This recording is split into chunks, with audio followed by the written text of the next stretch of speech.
Oh, I need to make it so you guys can't starve to death. Do you also want to make it so we can't punch each other to death like we're already doing? Wait, how far down are you?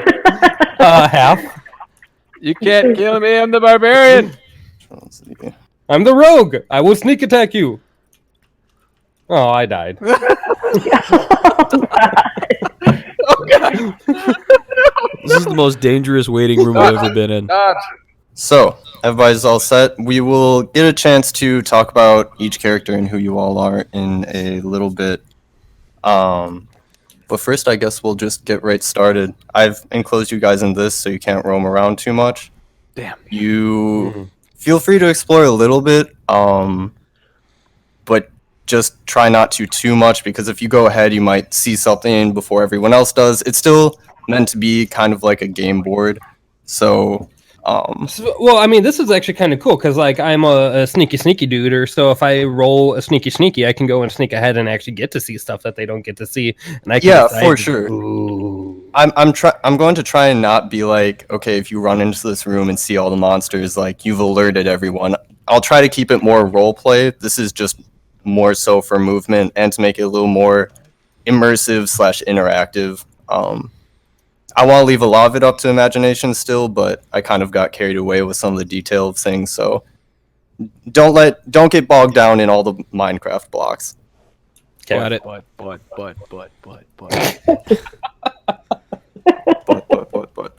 You guys are going to kind of show up in an area at the same time. This is a well-traveled route, and we'll get into more why you're there. You'll explain everything. Yeah, we'll get started. I'll stop talking. So, you're walking down a well-trodden path. Okay, my command set. Through the coniferous forest just south of Green Run, a city passed through by many who move along the Golden Ridge Mountains, or who look to travel to the lands to the east. Because of this heavy flow of visitors, there always seems to be some spectacle, mishap, or general gossip for the locals to chat about. The forest is soft with pine needles, and in some areas dense with briar bushes. The plant treasured by many in these wintry lands is a sweetberry bush, whose small red berries make fine wines and jams. The leaves, however, are sharp enough to cut the hands of a dwarf. You move along the bend in the road that seems to have been made after travelers were forced to walk around a briar growth that became too thick to wade through. You glance at a sign to your right reading Green Run, with an arrow pointing down the path. No. Oh god. Oh god. Oh god. Yeah. I'm falling. Wait. I lived. Green Run. Okay. Did the teleport work okay? Yep, we're all where we should be. I see the sign. Okay, cool. Your eyes follow along the arrow to look ahead, where you see a body laying on the ground. It's dark. Yes, it is. Oh. No. Wait. It's Tom. Oh. I died right away. Your DM's done. I quit. Dang. This is All right. So, and this is kind of where it's going to get tricky. Obviously, you guys want to rush up and look at things, but you have to think about what you want to do. Do you want to rush up to the body? Do you want to scope out the area first or whatnot? So just kind of, you can explore a bit, but like when you're making your actions, keep an idea of where you would be. That's a good point. So we should all be back here then by the sign. So we all spy the body. I say that we should investigate the body first. I don't see any obvious sign of any danger. I'm more interested to see why there's a body. Let's throw a rock at it. I actually want to investigate the surrounding area to make sure that it's not a trap. All right. Okay, we can play it cautious. Go ahead and roll for investigation then. That is 8 + 4, 12. 12? Okay. So above the body in a tree to the left, you see a goblin standing there waiting to ambush you. Nice. Ooh, nope. Dang it. I thought I spoke goblin. I decided to get rid of that. Never mind. What the hell? Wait, I actually might. No, I know common and elvish. Oh, I thought I learned something new. Oh, okay, never mind.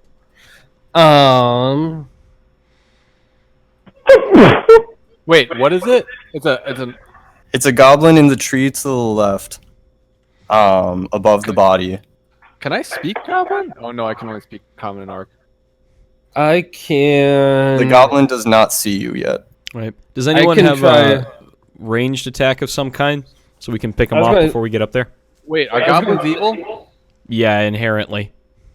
Can Can I Tom, offer can you it to you? confirm? For goblins being evil, yeah. Let me pull up the. I'm a goblin. cleric. Goblins are evil. Yep. Fine. Neutral evil. All Okay. right. I do have really good sneaky and a crit to stealth attack, so I can try and sneak up and backstab him. I also have a throwing axe. Why don't we try the sneaky approach first? Because if we alert him, he's going to come mobbing towards us. Note: I'm gonna make you climb the tree that he's in as well. Okay, that would be acrobatics, right? Yeah. Okay, we're good. Okay. I say let the sneakster take the risk here. I can support you with bless. Actually, about how far away is the body, Tom? Is it within about 30 feet? Yeah, I'd say about. Generally, I guess from me to you, I would say is about 30 feet.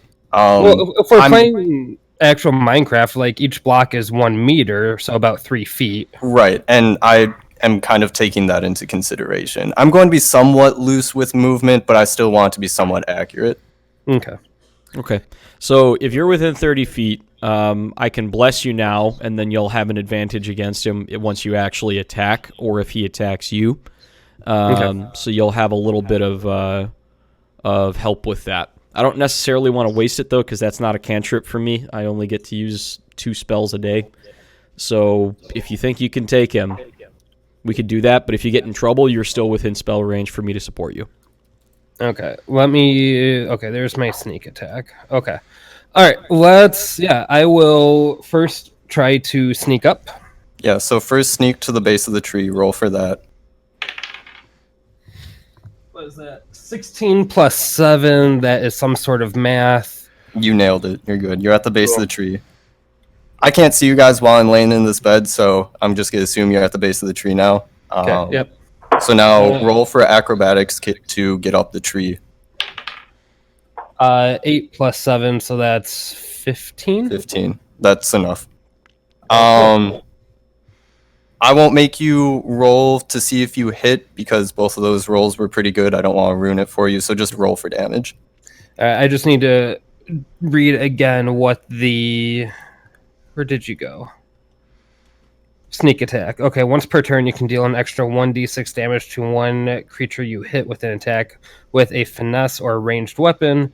Oh, shit, I forgot to actually pull out my weapon.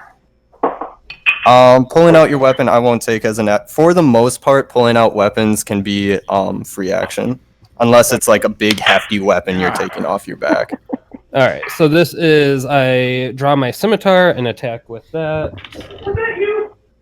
19 plus 3, so 22. Okay. And that wait, 22 is your damage or your hit? No, two hit. Okay. I wanted to say. Yeah. Okay, roll damage. Okay, so this is my initial damage, which is 9 plus another d6. 10 total. That goblin, you stab it to the afterlife immediately. You gave it a one-way ticket, and it's just gone. It falls out of the tree onto the road, and you beat it. You're good. Good work, Rogue. Nice. Yay!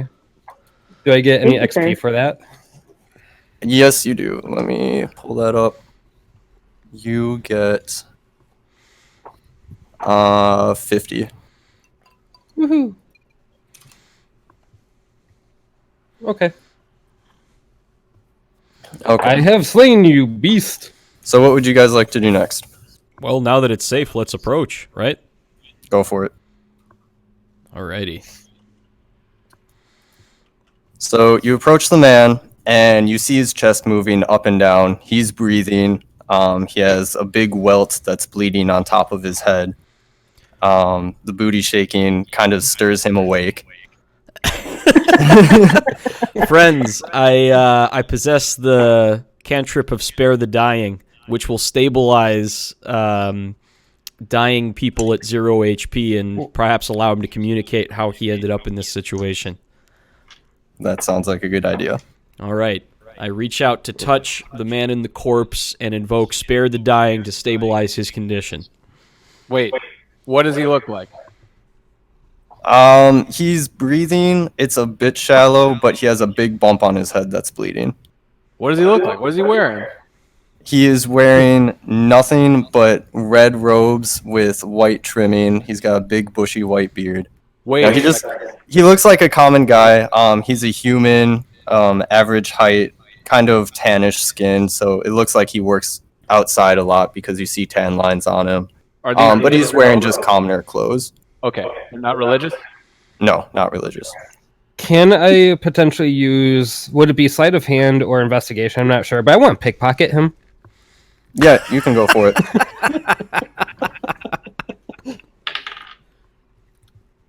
7 plus 5 is 12. That is plenty considering he is unconscious. He has 2 copper pieces on him that the goblin failed to see. And let me check my notes real quick. He also has a leather bracelet with initials on it. And on the inside of the bracelet, it says an address, and it's a road name, and the city is Green Run. I look at the rogue disgusted and say, "You truly live up to the title of your class." Yeah. What Okay, about? So Nate, you stabilized him. What else do you want to do with him? Are you gonna help him up? Do you want him to just lay there in case anything's broken, or what do you want to do? So I reached out to touch him. I can see he has a bump on his forehead. I say, "I apologize for my roguish companion's action. Are you conscious, friend? Can you hear me?" Yes, I can hear you. Is the goblin still here? I said, "No, our rogue friend also turned him into a fine red mist, so I don't think you'll be seeing any more of that goblin." Oh, thank goodness. I was traveling on the road to Green Run. That's my home, and he attacked me. I didn't have any weapons. I'm just a fisherman. Do you think you could help me get to Green Run? Of course. Do you think you can stand and walk on your own? I believe so. If maybe you just put an arm around my shoulder. Okay. Do you have any beer at your home? Perhaps I may have drinking it all already. I don't Do you know have if any this money? guy- Oh no. The goblin must have taken my 2 copper pieces as well. Yep. This guy's broken. He doesn't have any booze. I don't think we should help him. Yeah. I'm Please, all please. about helping him. I say, listen not to the jabberings of these fools. The druid and I will help you. I reach out and grab his arm to help lift him up. All right. So you guys pick him up, and it's a short walk to get to Green Run. 1 second. You guys can look. Don't go too far, but you can look slightly. Ow. This is really cool, man. Yeah, just it realized- took quite a while. I totally How long? forgot. Hey, I was gonna say, how long did it take? I don't have an hour count or anything, but it was a long time. Laura had to help too. Yeah, it took a while. You'll see how much there Well, is. you guys are awesome. Wow. Thank you. So you enter town together, helping the man as he stumbles along. You enter Green Run and feel relieved. The journey was long for each of you, and the coziness of this town nestled in a valley gives you the comfort of safety. You came into town along the Golden Ridge Mountains, to your left, which is known for the wealth it brings in fishing and minerals. Golden Ridge Mountain River, my bad. Standing on moss-covered pillars above this river is a temple with large stained glass windows. It's difficult to make out the pictures they portray due to the sun's glare, and it should be daytime. So we walked all night? Yeah, pretty much. Okay. The temple is made out of gray stones that were intricately placed in ornate patterns. Its height contests with the low mountain ridges on the opposite side of the river. Looking up the road ahead, you see the town square, which is a market building holding various kinds of stores to meet the needs of those passing through and of those who come to stay. On either side of the road are buildings much like the rest of the buildings in Green Run. Structured with wooden logs and raised with stone walls, the buildings of this northern town stand steady throughout the harsh winters.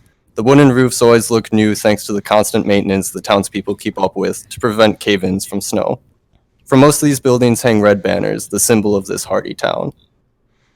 The man's on your shoulder, and he asked you if you could take him to the hospital. Can I use my religion to perceive what type of temple that is? Yeah, that temple is of... Sorry, let me get out of Discord again. It is for the goddess Eldath, the goddess of peace and nature, particularly towards water. But it is kind of open to most of those who worship other deities. It's pretty welcoming to all. So is the hospital like the red structure or? Since I'm with you guys, I'll just lead you to the hospital. It's on the opposite corner from this. It has a giant red cross on it. Cool. You guys all Druid, set? I say, or you're a monk, right? I'm sorry, Emma. Yeah, that's okay.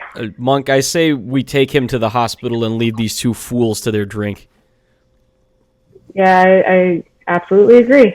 Because you helped me, I will show you where the inn is as well. Yes. Let's get drunk. Going through here. So you're in. The inn is to the left here. It's called the Embered Fox. Please be merry and thank you for your kind help. No, left down this path. I'm sorry. Over here. What the? Ow! Ow! They didn't want you in that inn. That's the inn right there. So you guys can go that way. Are And these then the you're- fucking ridiculous bush things? Thank you, kind man. With the, are you okay? Can you get to the hospital now? I think I can make do. It's right up the road. Thank you very much. Be well. Thank you. What a Be well, nuisance. travel safe, stranger. All right. So you guys are going to go to the inn. Nice. Well, I guess we're gonna follow these two to the inn at the very least. Where do we Okay. go? Is it over here? This way. I think I'm in the Yeah. inn. No, Yeah. that's another house. It's just around the corner. Oh. Yes. Ho, ho, ho, ho, Yeah, housebreaking. ho, Oh, my favorite type of people, Oh. Squidwardian. ho, ho, ho. Okay. So you guys enter the inn. The inn is one of the tallest buildings in the city and is well known for its friendly service and accommodating lodging. Whenever anyone asks the elvish innkeeper, Haimo, what the secret to his inn's success is, his response is always the same. Warm hearts, warm smiles, and warm bellies is all it takes. The first floor is scattered with tables and chairs. People are laughing and yelling, while a musician standing against a wall tries to make his music heard to no avail. The room prominently smells of ale, but there's also a sweetness in the air, most likely from sweet berry wine. You clamber through the crowd. What would you guys like to do? I would like to intimidate the bartender into giving us free booze. I right. would like to speak to these two individuals. Okay, let me pull To see what up. they're arguing about. If it's an argument. Okay, so first, Jesse, you can go ahead and roll for intimidation. What do I roll? D20. Roll your d20, and then intimidation is one of your skills. Looking is. on your sheet, you have a +3, so add that to whatever. And you have proficiency in it, so add a total of +4 to whatever. Or no, not +4. No. D&D Beyond like actually adds all of that stuff into your bonus. Oh, that's nice. Okay, so yeah, just add +3. Okay, so I rolled a 12 plus 3 is 15. How much? 15? 15. Alright. I'm sorry, Sonny, but you don't look that tough. I've had a lot of people come through here. You gotta pay for your booze just like everyone else. So the innkeeper is elvish, right? Yes. He's got a I- raspy voice from all the smoking he does. I go up to the bar and lean on it and pull out 2 gold pieces and that say in elvish to him, "Where is the richest man in town?" The richest man in town would... Well, he's actually passed away now. There was, you see, this incident that happened, but... I'm saying too much. You boys shouldn't ask too many questions. Ever since the incident, we don't really trust outsiders anymore. I take out another 8 gold pieces and say that I will make it worth his while. All of this is in Elvish. You drive a hard bargain. Why don't you do a little persuasion roll? My persuasion is -1. Oh god. So 6. 6. Okay, you have advantage, so go again. 12. 12. Yes. Well, how about this? Why don't you I'll see if the other townspeople in this inn come to like you, and if they do, you come back to me and I'll tell you everything you want to know. But I'll take one of these gold pieces and each of you can have a drink. Okay. All right, so he takes 1 gold piece, you pocket the rest of your money, and he gives you both a pint of ale. Cheers, friend. Emma's while this is happening, Emma, you wanted to talk to those 2 people over by the fire. You wanted to right? talk to those 2? I kind of did, but I'm actually now I want to talk to this guy. Okay, so that's the musician that was standing up against the wall. So, you go up to the musician, and he looks pretty dismayed. He's been playing and can't seem to do anything to kind of get the people's attention. He's kind of an upcoming guy in the area and just wants to make a name for himself. So, what would you like to do? Well, I'd like to learn a little bit about his story, and I guess help him if I can. Okay, sure. So you go up to him and give him a hello, and he says, "Oh, hello there. My name's Talon. I'm sorry if you can't hear my music. I'm trying to play awfully loud. Did you happen to hear it by chance?" Actually, I'm so sorry, Talon. I couldn't hear it at all. Oh, I know. This place it's quite rowdy. I was hoping to get a spot at the theater, but, they've had that play going on for so long that's so popular, they wouldn't let me get in. I wouldn't make enough money. What brings you here? Well, we were helping a, traveler who was hurt. He took us to this inn, but I saw you standing alone. You looked kind of sad. Couldn't help but notice your sweet companion. Oh, yes. It's a bit of an unoriginal name, but his name is Foxy. This place is actually named after him, the Embered Fox. But if you've been coming here for long enough, you'll know that this place used to be called the Frosted Fox, and his name used to be Frosty. But during some renovations, Frosty caught fire and set fire to the entire first floor, and Jaimo, the owner, decided to name it the Embered Fox. But, only people who have been here for a while really know that, so you're really in the in with that. Interesting. As far as how I got here, my family was a bunch of refugees from the kingdom that fell to ruin, but I'd rather not talk about it, all those poor children. But, would you I'm so sorry. Would you like to learn a song? Do you have an instrument by chance? Oh, I don't. I have calligraphy tools. Well, I'm not sure how musical those are, but if you ever get an instrument, please come to me, and I'd love to teach you a song. It's Foxy's favorite. Okay. I will be sure to do that. Is there any way I can help you with your quest? I think maybe if you got an instrument, maybe we could play together, and with the added instruments, more people would hear us. Does anyone have an instrument here? I have a hammer. Hey, musician, where's the instrument store? We don't really have one here. People here don't really care about music. They just care about fishing and fish and smelling like fish. But one sec, I will note, you see from his belt on his back, you see a flute hanging there. Who gave you that flute? Oh, this was from my mother. She gave it to me a very, very long time ago. I play it whenever I'm feeling down and when I feel like there's no hope for my musical career. She was very supportive. So you have 2 instruments?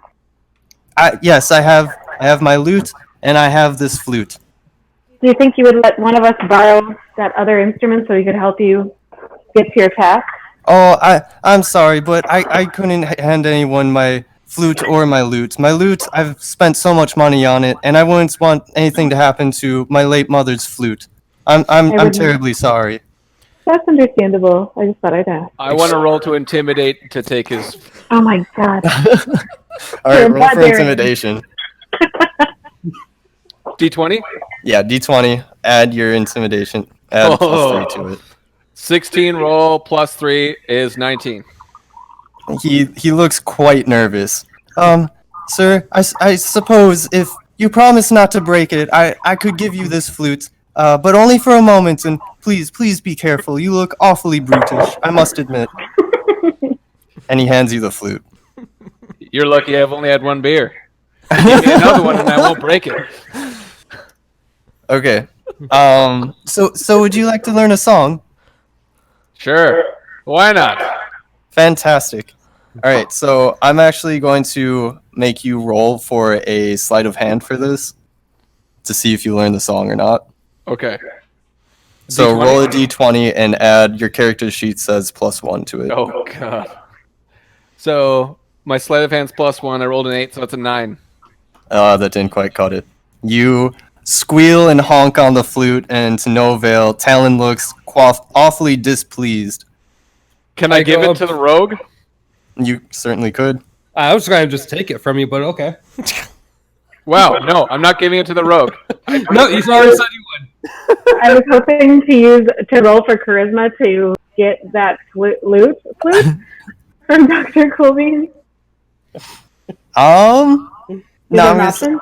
I'm gonna say I need to know your character names. Okay, so we have Gustoff and Austin. What's yours? Nissa. Uriydark. Uriydark. Okay. We're gonna say Uriydark just snatches it because Gustoff was quite embarrassed and flustered and didn't really want to have it anymore. So... I'm embarrassed by nothing. Okay. Fair enough. The booze is starting to hit, and you couldn't keep your grasp on it. That's So all. Uriydark has it now. You So- roll sleight of hand to try and. I rolled an 18 plus 5, so 23. Fantastic. Okay, so together you you learn and play the song that Talon was talking about, and Foxy seems quite pleased. He's looking at you quite sweetly, and everybody starts looking around at you. And when you finish your song, everybody starts clapping, and Talon looks quite happy. But you also get, so make note of this, from learning the song, you get +1 to your whenever you do. Or no, not +1. I'm just going to give you proficiency with animal handling. Ooh. Oh, hey, I already have +4 to animal handling. Huh. Nice. Hearing the song, I say, well played, rogue. It almost makes up for your disgusting thievery earlier. So what would you guys like to do next? I think, you know what, I'm going to railroad you a bit. Let's say you all huddle around the table over in the corner here, and you're a little awkward about having just met each other and hanging around each other, and figure you should get some introductions out of the way. We can, where is it? Hang on. I have some sort of, I have a dice set on me, and when we go over to the table and I ask if anyone wants to play some dice. Absolutely. Wait, I need another beer. I'm passively interested. How much This for another round's all beer? you. A beer is 1 copper piece. Ah, rounds all around. Well, thank you. Here. Sweet. To our newfound companionship, I'll play dice. All right, To so taking why don't you your guys money. go around the table and kind of say your name and kind of a bit about your story, your class, where you're from, what your deal is, why you're in Green Run. Sure. So it's very nice to meet you, travelers. Well met. I am Grosh Healing Hand, as they call me. I'm from the noble dwarven family of Durin, and I left my noble home many years ago after becoming disillusioned with the money-grubbing and wasteful ways of my family and peers. I was trained in various nobilities during my time in Durin, and I have also learned the divine healing arts. I am now a cleric, a follower of Muman Duathal, the wandering dwarf, who seeks enlightenment and to understand the world and escape the isolationist ways of dwarves in general. I have done many good deeds during my time wandering, including aiding common folk, which led to my adoptive last name of Healing Hand. I feel that's a more appropriate title than my given last name, Durin, and so I've taken that on as my name. Should I just straight up say my alignment? I'm not exactly sure how to work that in. Yes, because I want to know. Just say it out of character. Tell me what your Sure. alignment is. I'm chaotic good. So the idea here is that I was a noble, but I decided that following the letter of the law in order to be good and be a noble wasn't the way to do it. So generally good aligned, but if you keep pickpocketing dead bodies, there might be some trouble, I guess, kind of thing. What's wrong with pickpocketing some dead bodies? I don't know. You got a couple free beer. What? It was 2 Says coppers. the guy you got, who right? intimidates everyone. Yeah, right. You've intimidated 2 people so far. Hey, I haven't heard a flea. So that's my story. I'm Grosh Healing Hand. I'm a dwarf. I'm a cleric and a healer and a wandering healer. I'm trying to seek enlightenment through wandering and learning the ways of the world. In a nutshell. Well, it's nice to meet you. Thank Grosh. you. Well met. All right. Who's next? That's fine. Well, I'm just kind of looking around all shifty-eyed, like, so. Okay, all right. No, that's very nice, Mr. Healing Hand. I'm glad that you've decided to enlighten yourself outside of religion. I am Gustoff. I am a half-orc, as you can see, half-blood, whatever you want to call me. I was born in a cult to the orcish god of war. Unfortunately, my uncle did not appreciate my love of ale and liquor, so I kind of tried to steal some gold from his bedchambers, and I was kicked out of the cult. And it's okay, because I didn't believe in them anyway. I have since also become disillusioned to the religious ways of the warish orcs, and now I spend my times at local bars and inns, arm wrestling patrons for money, and also sometimes letting them win for extra gold if they want to impress a lady, although that usually backfires quickly. I also have a deathly fear of butterflies, so do not Fair. let me see a butterfly. Well So met, that's my story. Barbarian. Your skills at intimidation have served us well so far.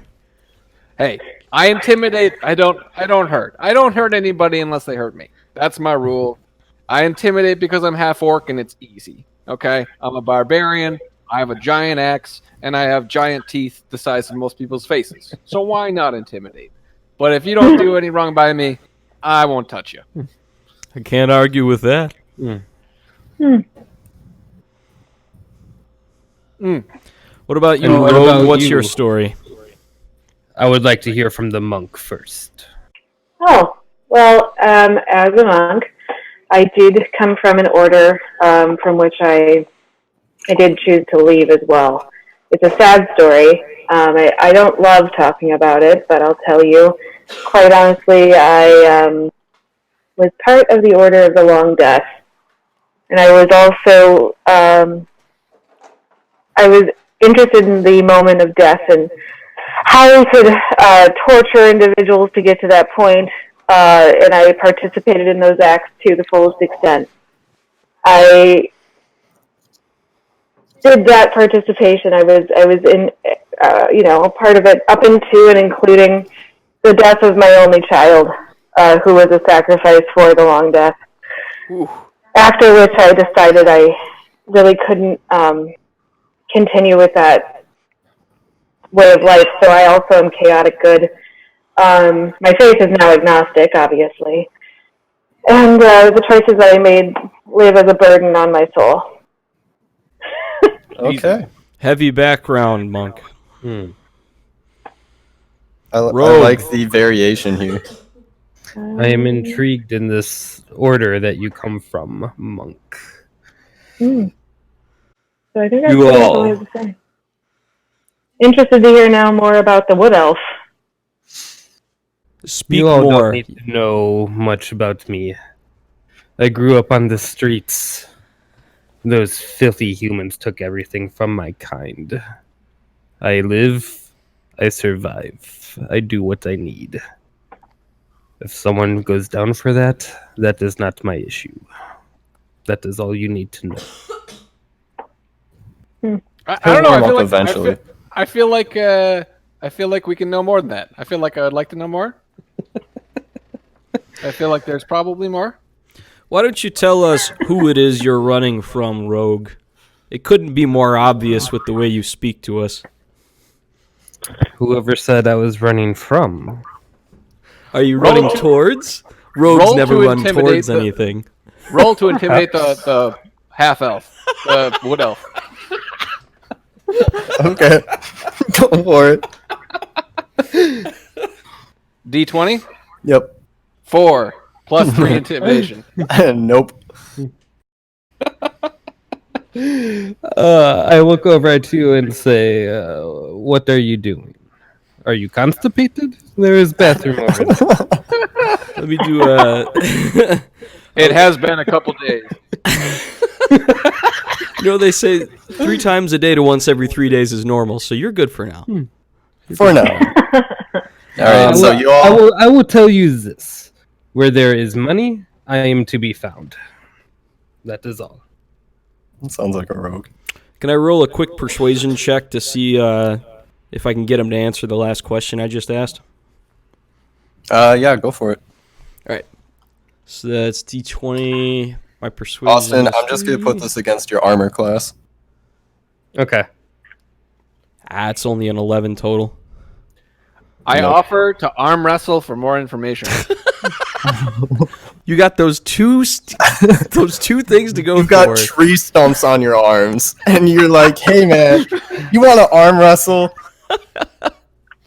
No, thank you. I know when it is a battle, I will not win. I will play some dice instead. All right, fair. All right, I'll just leave it at this then. I'll leave you with a warning for someone who robs from an unconscious man is not trustworthy. All right, I'll play with this though. So all of you roll a d20. Lowest score has to buy everyone a round of drinks. Nat 20! Damn it. No fucking way. I got a 9. I got a 2.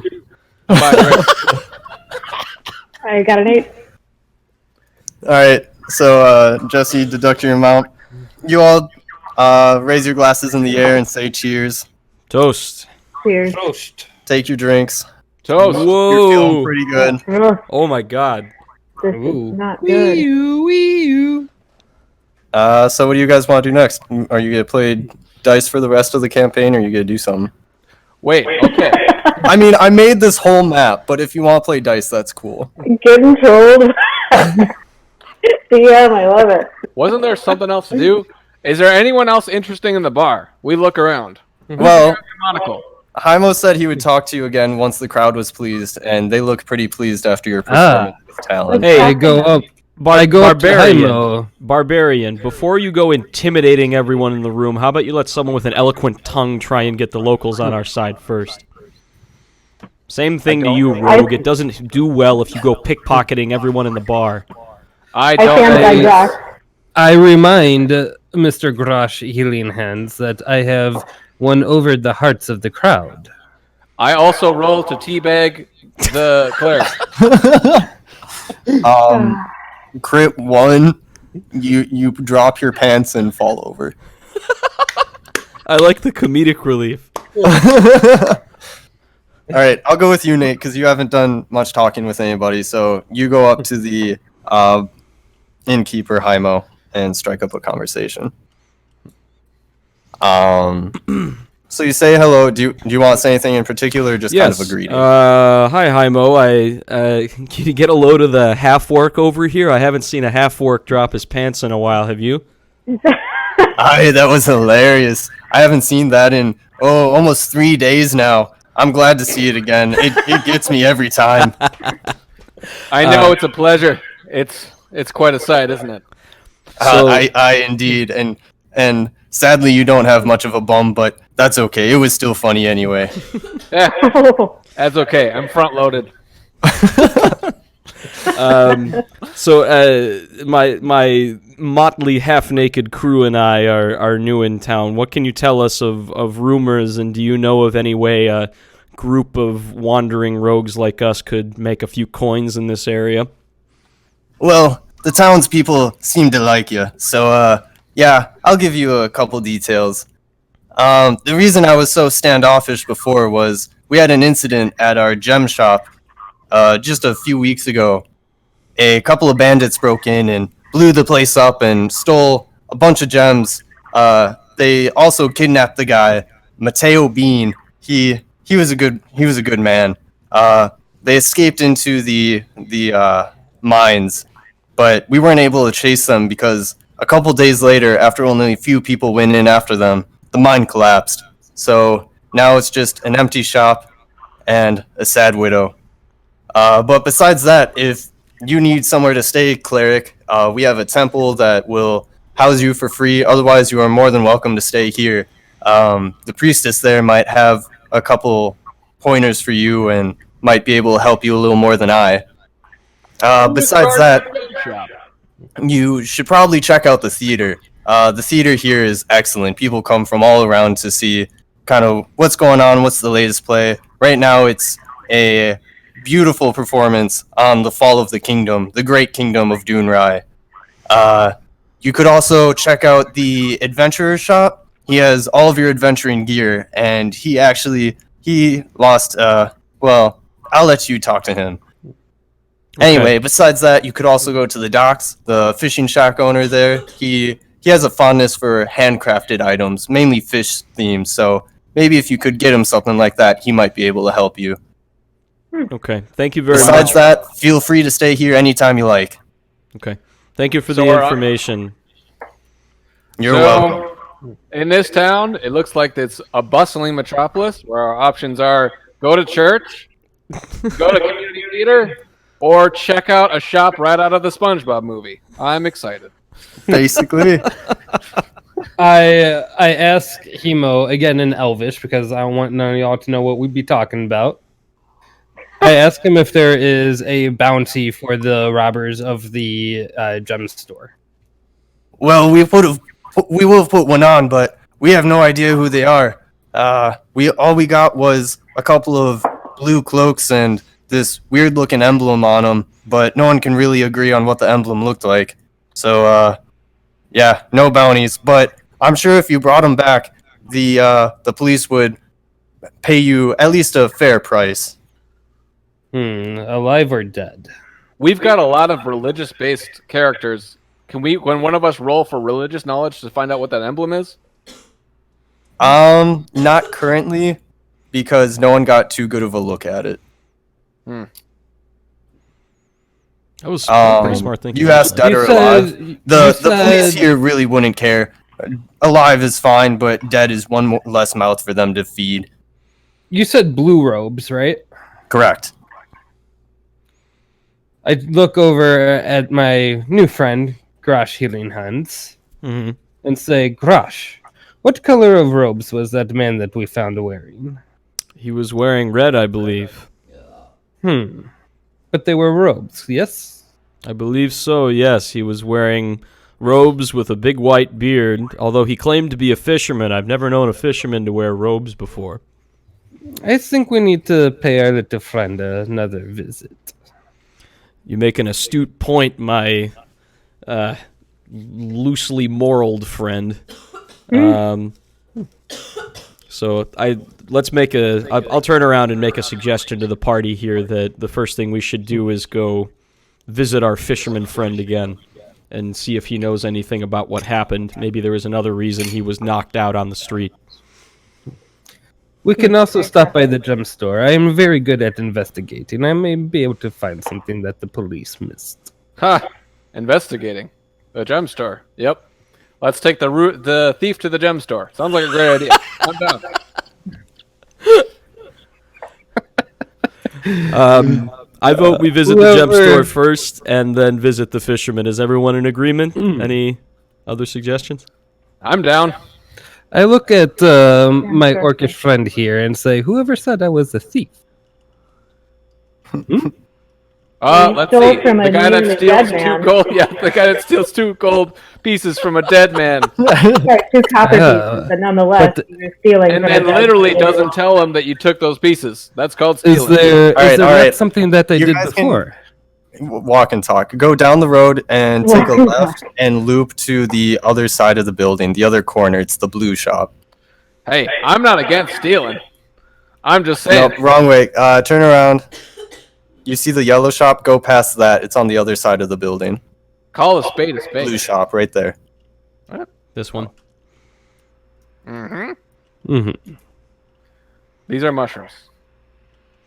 Are they special mushrooms?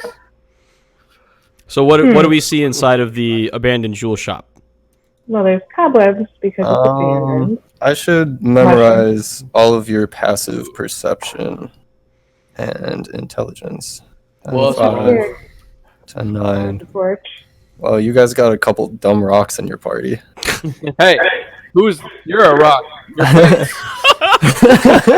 Where's the rock? I'm gonna intimidate him. Where's the rock? All right, so you guys walk in, and the place is riddled with cobwebs, and the floorboards are torn apart. Mushrooms have started to grow in, and the flowers are all wilted.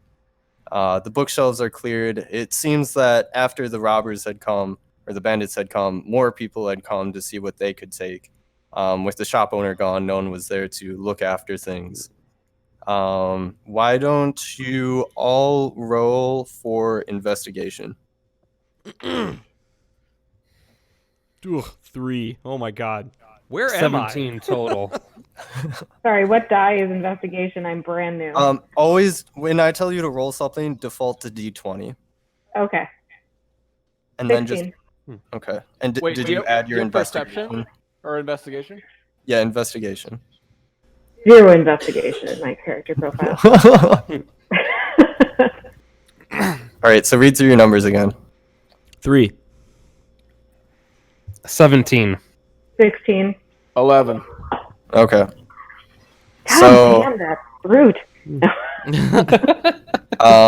Uriydark and Nissa, is that how you say your name, Emma? Nissa. But yeah, Nissa. sure. Nissa and Uriydark, you notice on the wall is what used to be bits of a stained glass image, and it's a bit shattered, but it looks like one piece was forcibly taken from it. Oh, I see. Besides that, there's mostly trash around here. You look under one of the floorboards by the counter, and each of you find 1 silver piece. Ooh. Thank you. And that was as good as you guys could have rolled. There's nothing else to find out here. Is that stealing? I feel weird about it. No, My character feels weird about it. We're all chaotic good. How come you guys feel so weird? Chaotic good is not. It's like you. Never mind. Your moral value is not everybody else's. I'm not chaotic good, but you know. Wait, what are you? I am chaotic neutral. Oh, okay. That makes more sense. Yeah. Okay. Still. Can you describe the stained glass a little bit? Sure. The stained glass, it looked like maybe it's depicted an image of a person in a rowboat on a torrential sea, and in the background was a lighthouse, and the piece that looks like it was forcibly removed was the lighthouse beam, the shard from the lighthouse beam. Interesting that the jewelry store has so much fishing iconography on it. Well, you know, this town's all about fishing. We are in a fishing. So when you say it's forcibly removed, does it, like it looks like it was pointedly taken out? Right. It wasn't just shattered and removed. There's kind of rough marks around that single spot. It looked like someone pried something. The little metal piece between it and the other parts is bent down a bit. I look at Grosh and Nissa and ask if this image has any meaning to them. I can tell you it's not a religious message, at least none of Dwarvish. We know Well- little of fishing. I will let you guys roll for either history or no, not religion. Roll for history, or I'll give you arcana. I have a history proficiency, so I should do okay with that. Okay, so why don't you roll for that? We've got 17 all in. Okay, that's good enough. You recognize it as a port city that is somewhat nearby. You can't recall the name of it, but you know it's known for having a very ginormous lighthouse and ship festivals every year. That's what she said. It's a famous lighthouse, and they have ship festivals every year. So it's a very well-known port city. But the name escapes you right now. The name escapes me. I don't remember the name. Do you know where it is? No, Nearby. I know that it's famous. It's nearby. Okay, Yeah. nearby. We will have to remember where this is. I say we go and talk to our friend that we found on the side of the road. See if he knows anything more. I'm sure he'd Okay. remember the name of the Fair city. assessment. All right, let's go see Santa Claus. Follow the blue sword. Wow, that was so intricate. Other way. Only the monk knew which way to go. All right, here's the hospital. Red Cross. So inside the hospital, you find a nurse. She is tending to a couple people's wounds. They look in pretty bad shape. One guy looks in bad shape. The other guy looks like he has two separate fish hooks stuck in the same spot on his thumb somehow. Oh. She's dealing with him right now. But she looks over at you. What's up? What? Didn't you learn your lesson the first fish hook? Well, you see, I tried fishing out the first hook with the second hook, and it didn't quite work out. That makes a lot of sense. Oh my god. Continue existing. Excuse me, Okay, sir. Would so you like the to ner- join our party? I'd be dead weight, but thank you, kind monk. How's your intimidation roll? Poor. As you see, I have two fish hooks. Everybody laughs at me. All right. So the nurse looks at you, and she's shaking your head at the guy on the table, and she says, "Hello, how can I help you?" We have come We were to talk to our friend in the red robe. Red robe. He had a big white Oh. beard. Yeah, That fucking man- Santa Claus. He never came into here. I saw him approach the door. Maybe it was you folks who walked away, but then he immediately went into the blue store, and after that, I think he also went by towards the mine. But then I saw him rush out of town on a horse. So I'm sorry I can't be more help. Which side of town did he leave from? The horse stables are just to the north of here, that way. It seems we've been duped. Not so quick, my friend. Maybe this man's acquaintances, who might or may not be in the mine, might know more. Oh, I'm not sure if you heard, but the mine collapsed. You can see if anyone's out at the mine field, not like a field of landmines, but the yard, you know. Yeah, idiot. Shouldn't we check out his house, his fishing hut before we leave, or do you think we should go to the mine fields I've first? lived here my whole life, and I don't recognize that man. I don't think he lives here. I've never Okay. seen him before. I'm confusing his origins then. Super. Okay. I He would may like have told to us otherwise. position that we go to the stables and kind of look at where he went. We could potentially split up. Some of us may go to the mine, some of us to the stables. DM, are you okay with that? Yeah, just let me split my personalities real quick. It's no problem. No, yeah, it's totally fine. You guys can split up. Or we can... No, stick we can together. go together. Like, it doesn't matter. We can go to the mine first. No, Who's got high- Let us go to the stables. It sounds like you all want to go there more. If you guys want to split up, I can deal with it. It's up to you. We will go to the stables. Okay. All right. All right, The I chaotic cave neutral to the rogue rogue. is telling us what we're doing. All right. Right. So you guys see the fountain outside? Loop around that. The road that's north. All right. Yeah, So there you this go. way? Okay. I see them. Beautiful. Was there anyone? Those are some deadly bushes. Why are Yeah, the you have bushes to walk hurting through them? them. But they're sweet, sweet wine berries. Oh my god, cookies. So, Oi! What are you doing with my horse? Get on my chest! What are you doing here? What do you? Stop robbing people. Wait, Good sir, I I rolled- apologize. I rolled Oh. to rob the cookies. is this the original guy? Or is this technically the guy? I mean, changing skins is hard on the fly. Just pretend. For sure. I don't want to make sure. Could you, excuse me, I'd like to approach you, sir. I'm sorry that it looked like my brutish friend was stealing your horse because he probably was going to. But my question being... What's up with him? What's up with him? Hey, I wasn't He's gonna just steal. kind of an asshole. I can't speak for him, and I apologize. Oh, Thank okay. you. You Thank seem you. very kind. What's your name? My name is Nissa. We're actually looking for someone that we were supposed to have delivered to the hospital, but it seems that he stole a horse and rode out of town this way. Did you see him? He had a red cloak and a white beard, much like Santa Claus. Yeah. He took my only stallion. I couldn't believe it. I wish I would love to send you guys after him, but my other horses, they're currently resting. 2 of them have broken ankles because of certain circumstances. But yeah, Too fat. no, he ran out of town. I'm sorry, but he did head to the northeast. That's all I can tell you. I'm sorry. Maybe if someone stole your cooked tuna, you wouldn't be so fat and break your horse's ankle. Well, how do you think he looked like Santa? He stole all my cookies. So are all of your ankles, or all of your horse's ankles broken? My ankles are fine, ma'am. Thank you, though. Yes, my horses, these 2, they've got broken ankles. That's why they're in here recuperating. And these 2, this one's got hay fever, and this one over here, he's had a long face for a week now, and I'm real concerned about it. Well, I just want to point out that the best cure for hay fever is to get a horse out of his stable. Do you think that I could roll for charisma to be able to use your horse? I don't know what you're talking about, roll, but you can slow it a little there, okay? Yeah, go ahead.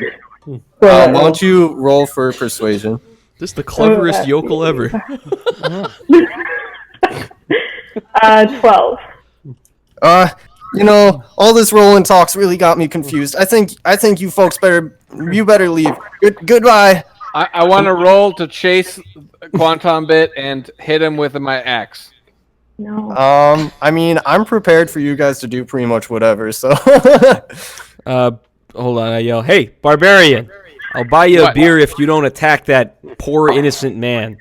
I wasn't gonna hit him with the blade, just the butt.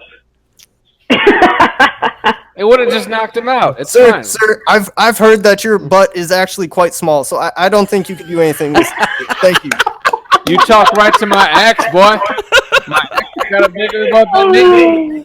Oh no, my window! You broke my window! Get out of here! Get out of here! The butt of my axe. Roll for it. Okay, so he went northeast.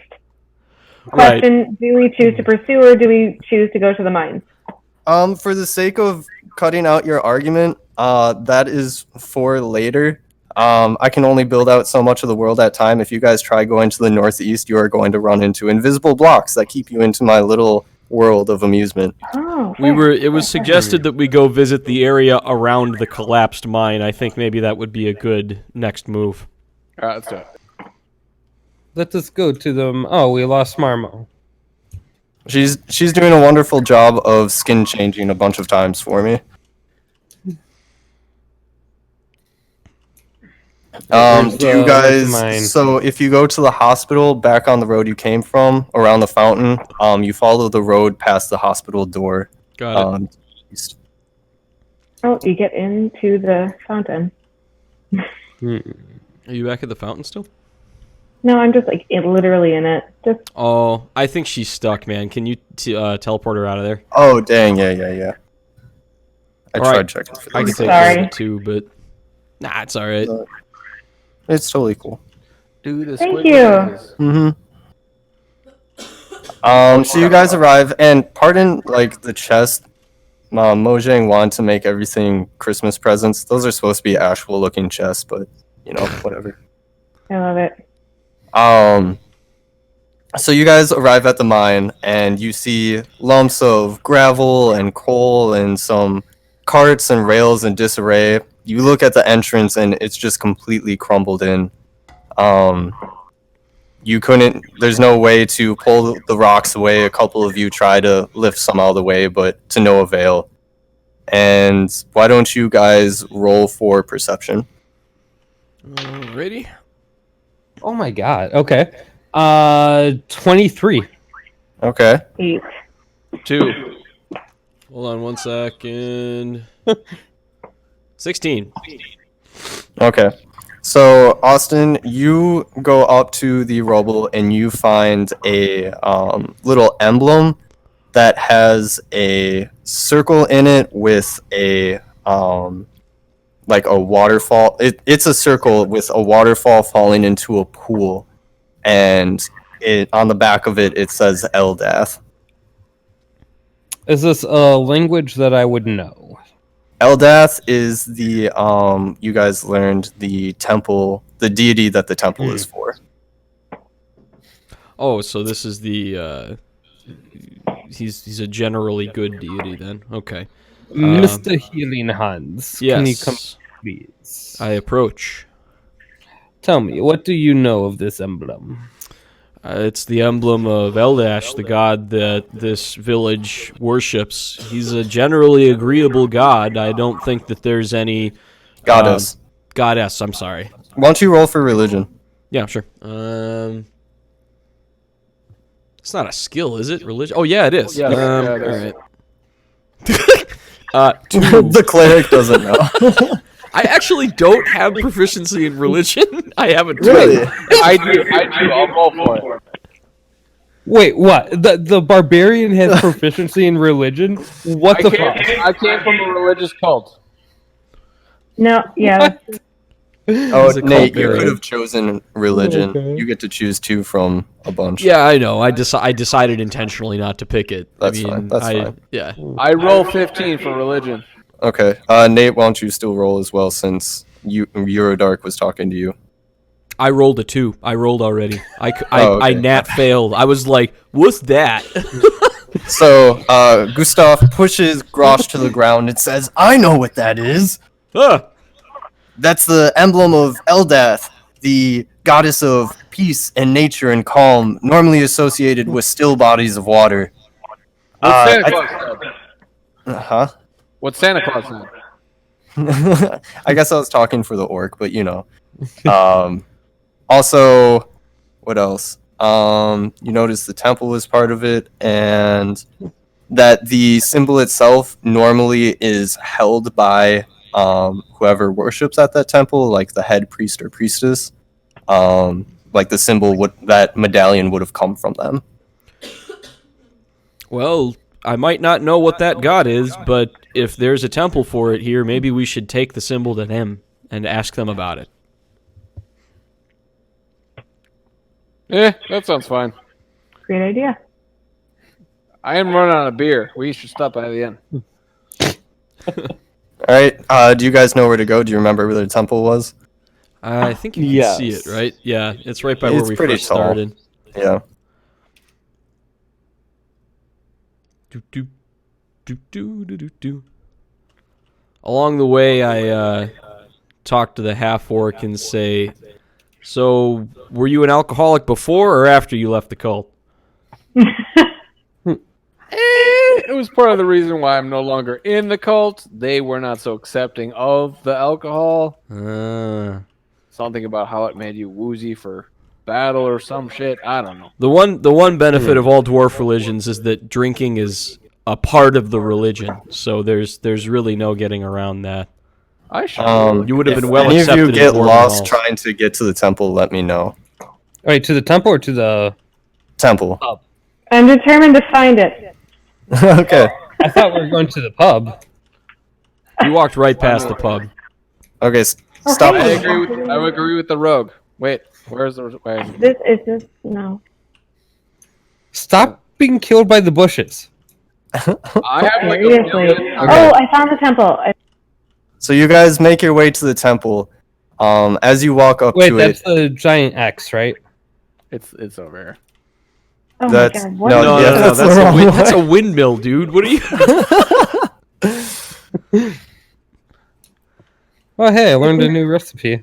I am a half-orc. okay. No bushes can hurt me. So you guys walk up to the temple. As you approach it, it seems to get taller and taller, and you appreciate the brickwork. Because I spent freaking hours putting it's stairs. It's not blocks. This thing Wait, is gorgeous. It's beautiful. Oh, okay, I found it. And stained glass and everything. The stained glass depictions. Actually, hold on. I think I wrote a whole thing for this, and I do not want to shirk my responsibility with this. Got it. Okay. So the inside of the temple was designed like most. Stained glass windows allow light to flood in, illuminating the religious and historical scenes they depict. The ceiling is high as it reaches the roof of the building. On the far side of the room is a stone wall with stairs leading down behind it. Between that and yourselves are wooden, well-worn pews that stand in rows that face towards the pulpit. To your right are tables alongside the wall holding plants, blankets, and books. Standing at the pulpit is a Genasi priestess in white robes and turquoise accessories. Her skin is tan and her hair is almost orange color, like iron-rich soil. She welcomes you with a voice that is soft yet powerful, and you wonder what a genie would be doing in such a position between deities and mortals. So you guys want to talk to her right away, or Who has the religious symbol we pulled from the mine site? Well, I found it, but I do not think I am the best person to talk to this. Why don't you hand me the symbol and I'll go speak with her? Shall I hand it to you, or shall I hand it to our monk friend over here? I feel like our monk friend might know more. That's a very good point. I'm educated on dwarven religions, but I know very little of the religions above the ground. Monk, are you I can comfortable do with my this? best. Do you have proficiency in religion? I don't at all. Remarkably. Do we have So, to give this to the better- orc? Give it to the door. Okay, I trained the little orc. What did I miss? I bring my friends nearby, and I ask them which of you knows most about religion. I am only +2 to my religion. That is it. That's it for me too. Actually, it was just actually. you very all seem to be lucky. mumbling quite a bit. Do you have something for me? Who has better charisma than -1? Come, speak up. I got +1. Emma's got the best charisma. +2. That's my Emma, point. Wait, what's your total charisma? Mine's 12. Oh yeah, good question. Checking real quick. Thanks for your patience. By the gods, they must be praying. It's I'll pray to you if you don't shut your goddamn mouth. 13. I have 13 total charisma. My bad. I mean, it's not the total that matters; it's the modifier. But Oh, does it? Okay. So I have +1. I think we should have the monk approach. She has a calm way with words and won't shout and threaten the priestess. Or I like I this roll to toothy friend intimidate here. the priestess. Please don't do this. Dude, do you know anything about D&D races? No. Okay, that's fine. Just go ahead and try rolling intimidate. No. it's not gonna work. 8! 8. She looks at you from atop her pulpit, pitifully, and shakes her head back and forth. Okay. I would like to approach this beautiful priestess. I apologize for my friend's behavior. He has been drinking all day. Oh, that's And- fine. He does not bother me. I come from a land of genies, so I had to deal with brutes like him all the time. Well, I'm thankful that you're here now, and I'd like to ask for your help. Oh yes, what can I do? What can I do? Well, we found this emblem near the mine, crash site, and I wanted to ask you what it was. Oh, that's my emblem. Thank you. I had been missing that. Thank you very, very much. I had gone to the mine to pray pray to Eldath that no more disasters would befall us. You see, after the bandits had robbed the shop, have you heard about what happened to the shop? We did, yes, and it seems that it's been looted since. Yes. It's quite sad.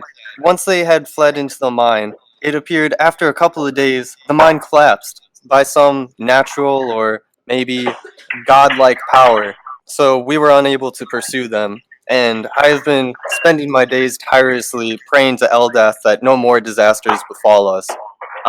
You may have seen that the water level seems high. I'm not sure if any of you have visited before, but lately the water has been getting higher and higher, and I fear a flood is coming that may take away the temple or even destroy the town. Oh, that sounds terrible. I'm so sorry to hear that.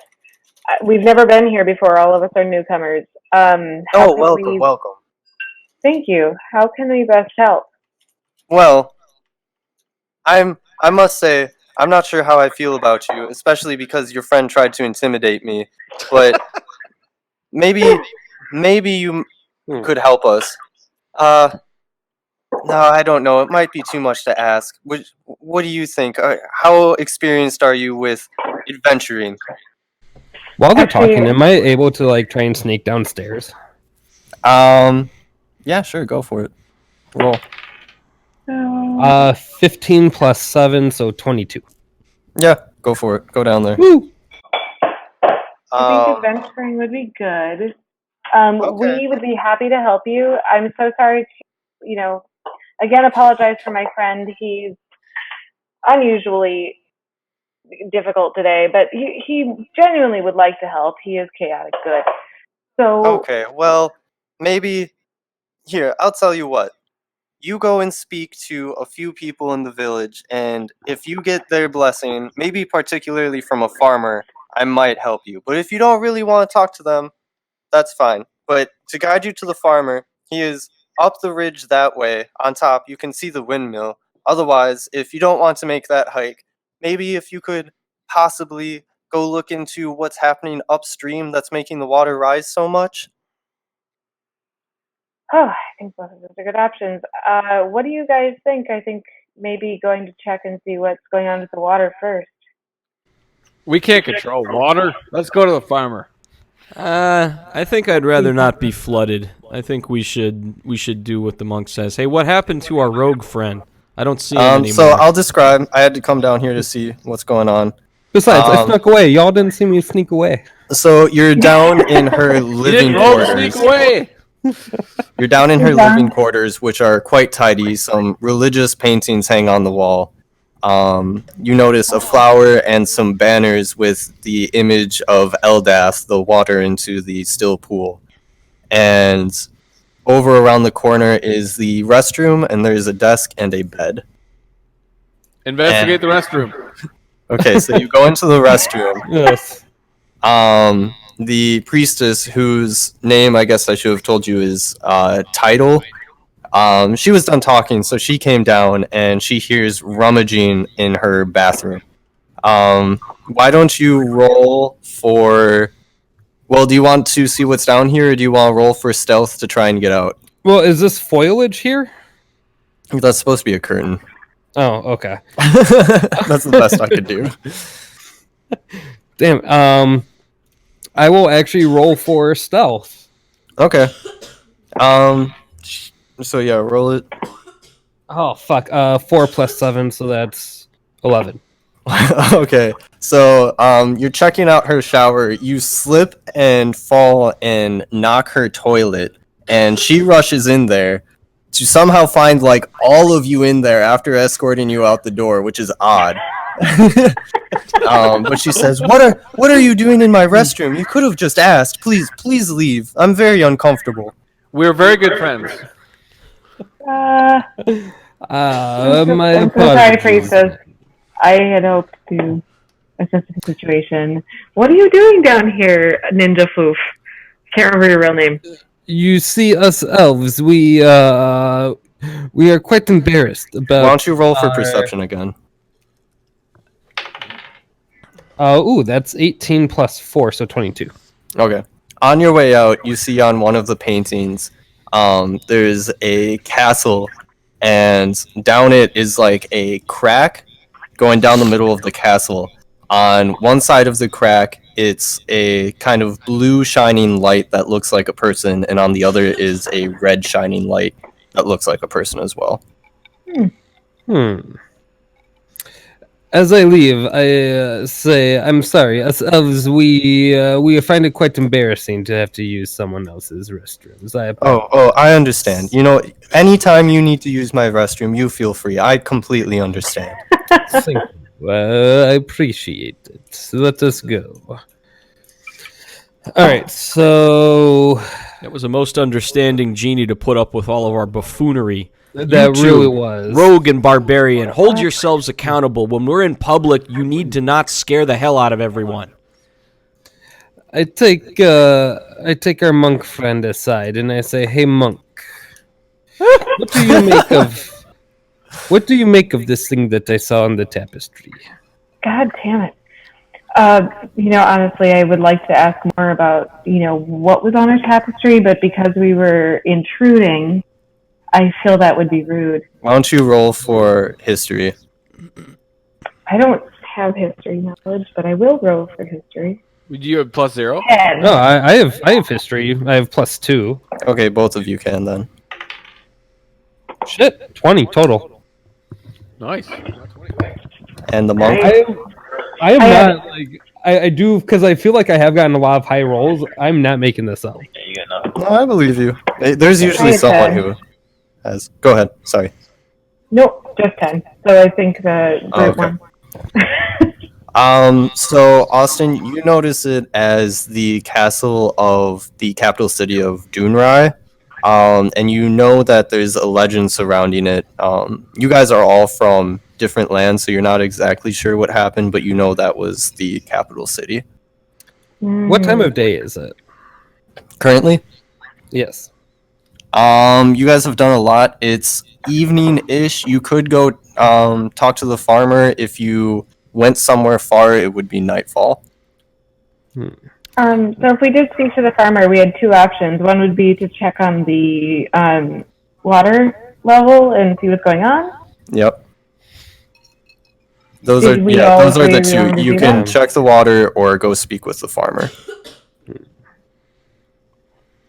So Does anyone There's have- also, just so you guys don't forget, you had also, Haimo also said you could speak with the fisherman in the shack. right. He didn't say there was any issues going on, but just that he likes hand-carved things. So, group, I don't relish the thought of roughing it another night. I suggest we speak to the fisherman who's in the village and then maybe retire to the inn. My friend, you need I to get agree with more the used to cleric. roughing. But let us go. Let us talk to the fisherman. Perhaps our angry orc friend here can get some information from him. Okay. Finally speaking So- my language.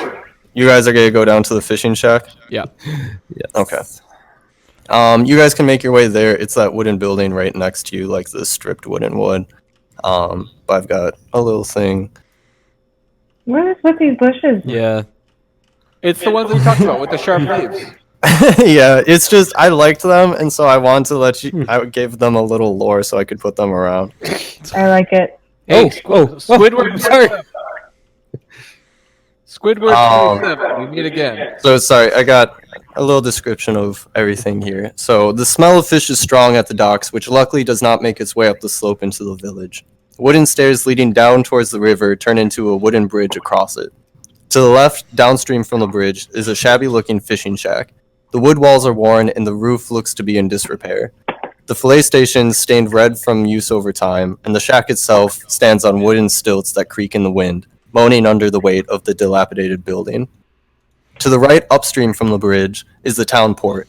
Barrels and chests of goods line the stone-floored yard. Docks jut out for boats to pull alongside of for loading and unloading their cargo. Merchants hurriedly tie off to the iron cleats on the dock edges so they can be first to bring shipments in, hoping it will grant them higher payout. They just got into town from the long journey from any other further villages. Along the riverbanks are various peoples fishing and panning. Some who are adept swimmers take a more immersive approach to fishing by way of spear, which obviously irritates the older folk taking in the sun while casting a line from land. Most of those fishing try their luck on the inside of the river bend, where the current is slowed, and those panning for ores or minerals kneel on the outside of the bend. This way, they get more debris that is pushed outward from increased speed of the water flow. Ever since the incident at the mine, more and more people have crowded the river to obtain resources typically found within the rock walls underground. So you guys see the shack, and you see an angry boat yardsman. What do you want to do? Talks to the boatyardsman. Okay. So Are you he's the guy inside the shack, right? No, boat yardsman is the one at the boatyard. Over by me.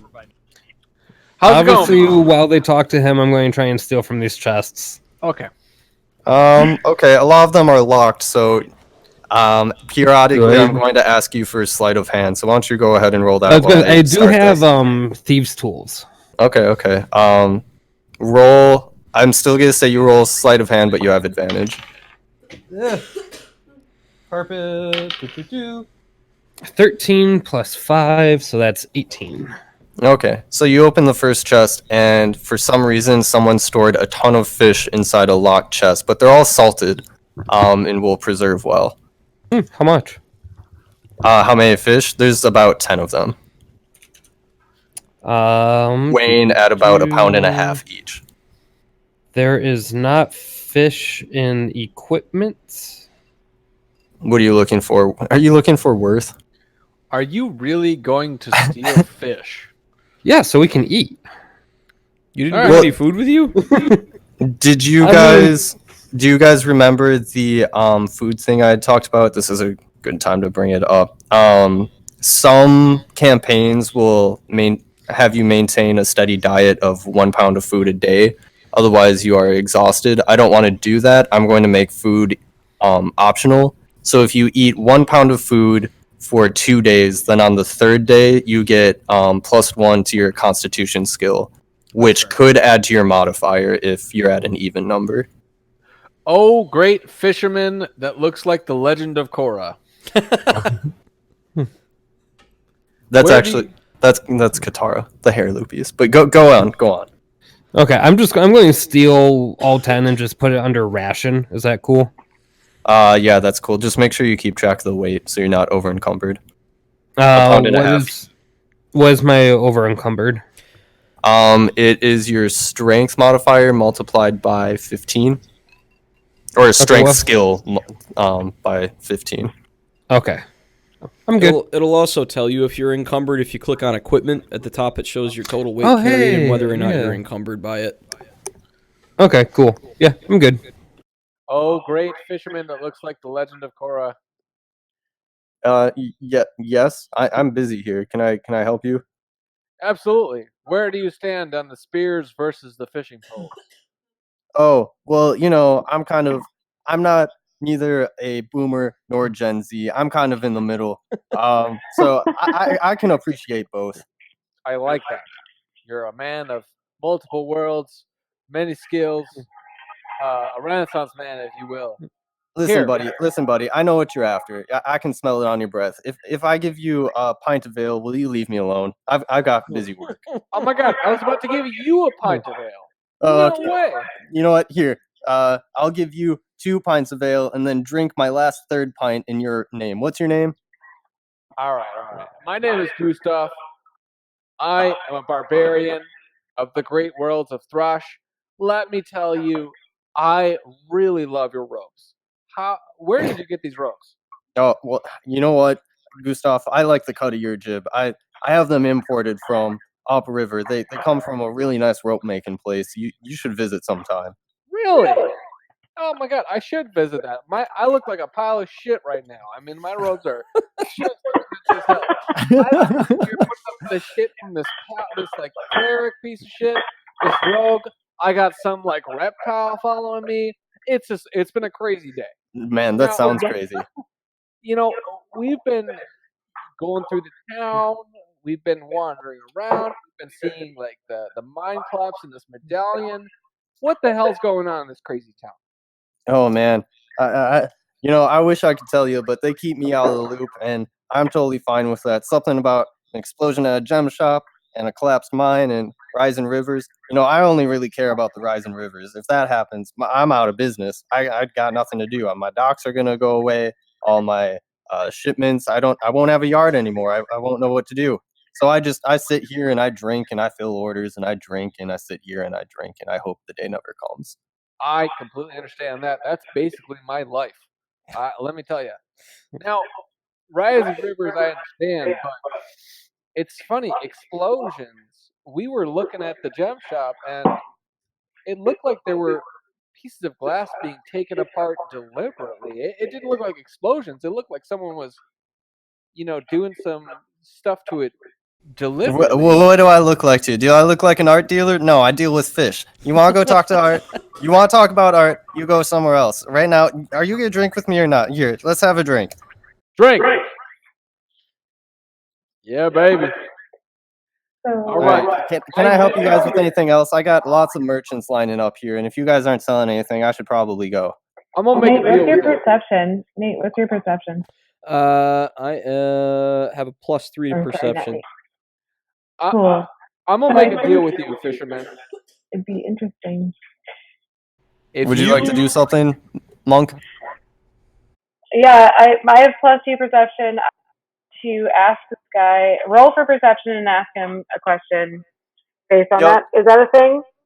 That would be persuasion. Maybe. Oh, No, charisma. I'll go for here. Let me pull it up real quick. Or charisma? To answer your kind of general question, Emma, it's ultimately up to the DM. Okay. But I'm totally cool with suggestions. Like if you're high in something in particular you think will suit the situation, but I call for something else, you can suggest that, and I'll probably say that's fine. Like maybe use like insight if you are able to connect some dots. Yeah, I'm super high in insight. So I guess I wanted to ask, like, you seemed really defensive, fisherman guy, about the whole art situation, but more importantly, you dodged the question about how all of this rising of the river happening. Well, I don't really know, and maybe it's the beer talking, maybe it's the orc talking for me. Is he a ventriloquist? No, okay. Well, I gotta say, I feel awfully guilty about that gem shop because the bandits who came in on one of my boats, and I signed them off saying they were all good, and I feel awfully guilty about it. And I'm worried that the river water rising is somehow my fault, like some god is mad at me and trying to get back at me for my misdoings. My friend, would it be possible for us to look at this ledger of yours if there are any names? I don't know, man. You're just a stranger. Roll for persuasion. 12. 12? You know what? I can tell you that they were wearing blue robes, and they didn't provide any last names. To be honest, I think they might have been fake, but there was a John and a Newen. Okay, But like I thank you. said, the names might be fake. Thank you very much. I will let my friends talk to you some more. Wait, who's got the highest perception? I have a +4. Can he roll to see if he's hiding something? I'd say that'd be here's- more investigation, but I mean, my investigation's +4. Here's what I could do. I can try and sneak away because my stealth is super high. And then I can sneak around and try and do sleight of hand and try and pickpocket anything off of him. No, I was going to see if he's hiding something. I wanted to challenge him because he's drunk enough to an arm wrestling competition. Okay. I'll leave it up to the party. What do you guys want to allow? I will roll whatever you want me to roll. Do you want to do... Okay. Yeah, You know what? We're going to do both of them. We're going to say roll, Jesse, roll for strength. 23. Would he actually include athletics in that? I'm going to go with Plus- strength on this one. Okay, because I have +5 athletics. No, I'm going with strength. 23. You won anyway. I contested you. I got a 20. But we'll say you guys are arm wrestling. Over that little table there. And while they're arm wrestling, Uriydark, you roll for stealth and sleight of hand. All right, so my stealth is 16 plus 7, so that's 23. That's fine. You make it over. Roll for sleight of hand. 8 plus 5, so that's a number. 11? 13. 13, thank you. That'll make it because he's pretty busy arm wrestling. You know, he's got his pride to worry about. So you get the ledger from behind him. He had set it down on the ground behind him, thinking it was fine. And you flip back and you see the names John and Nguyen. And next to it is actually a description, so he had kind of kept track of them. And sure enough, it says blue robes, human, dark elf, and then next to it is a little drawing of an emblem. The emblem, it's a circle encompassing a moon. Like it's more than that. It's like a 4-pointed star with a moon inside of it.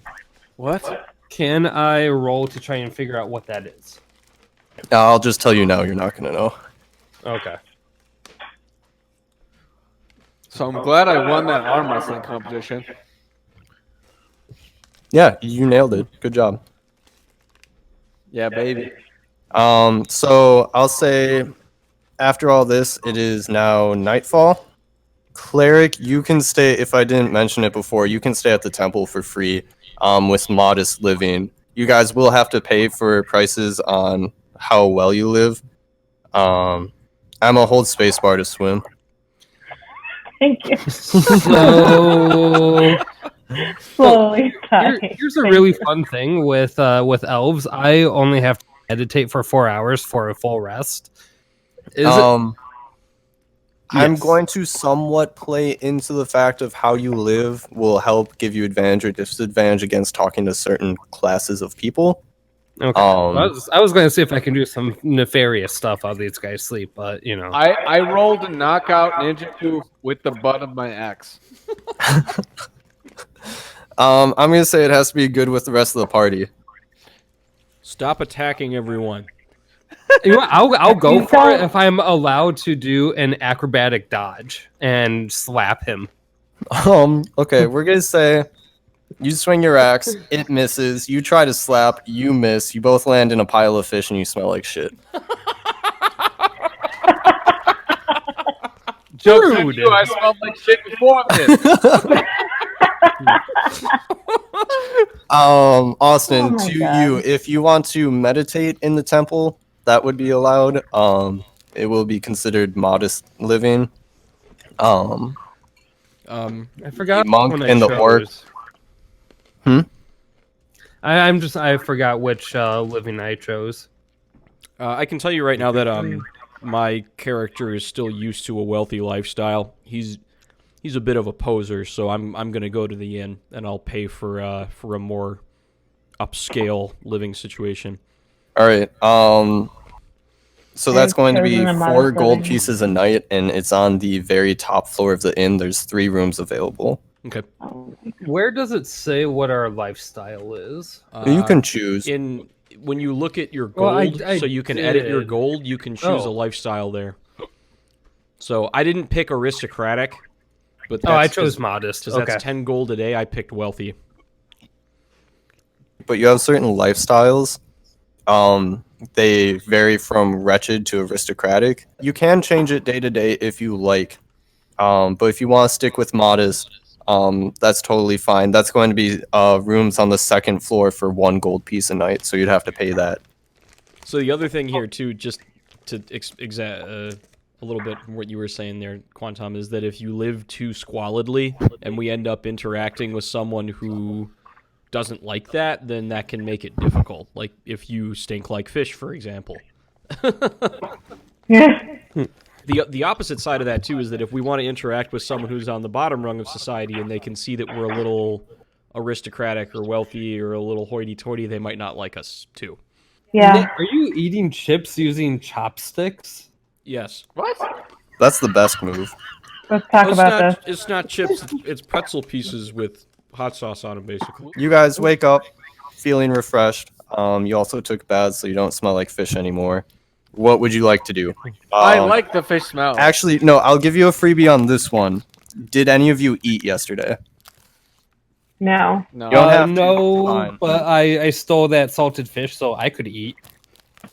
If you had food to eat, you can eat it and just deduct it now. I got these cookies I stole. I want Okay. the cookies. Just decide if you ate or not. Deduct a pound of food for yesterday, and then if you want to today as well, you can also buy food from the innkeeper. But I don't want to force the food thing on you, so I'll let you guys remind yourselves from now on. I just want to let you know that's a mechanic you can choose. If you guys ate food yesterday and eat food today, then tomorrow you can add +1 to your Constitution skill. So let's all meet in the common room of the inn. You're a common room. You're a common room.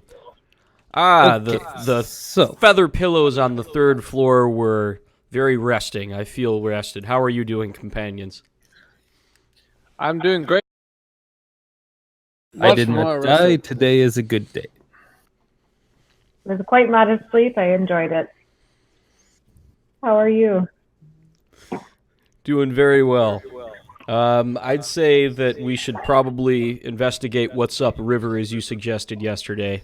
Oh man, I'm forgetting your character's name again. The monk. Oh, it's okay. Just call me Monk. Ilana? All right, Nissa, monk. yeah. Okay, so what's your name again, Nate? Grosh. I'm sorry. Grosh.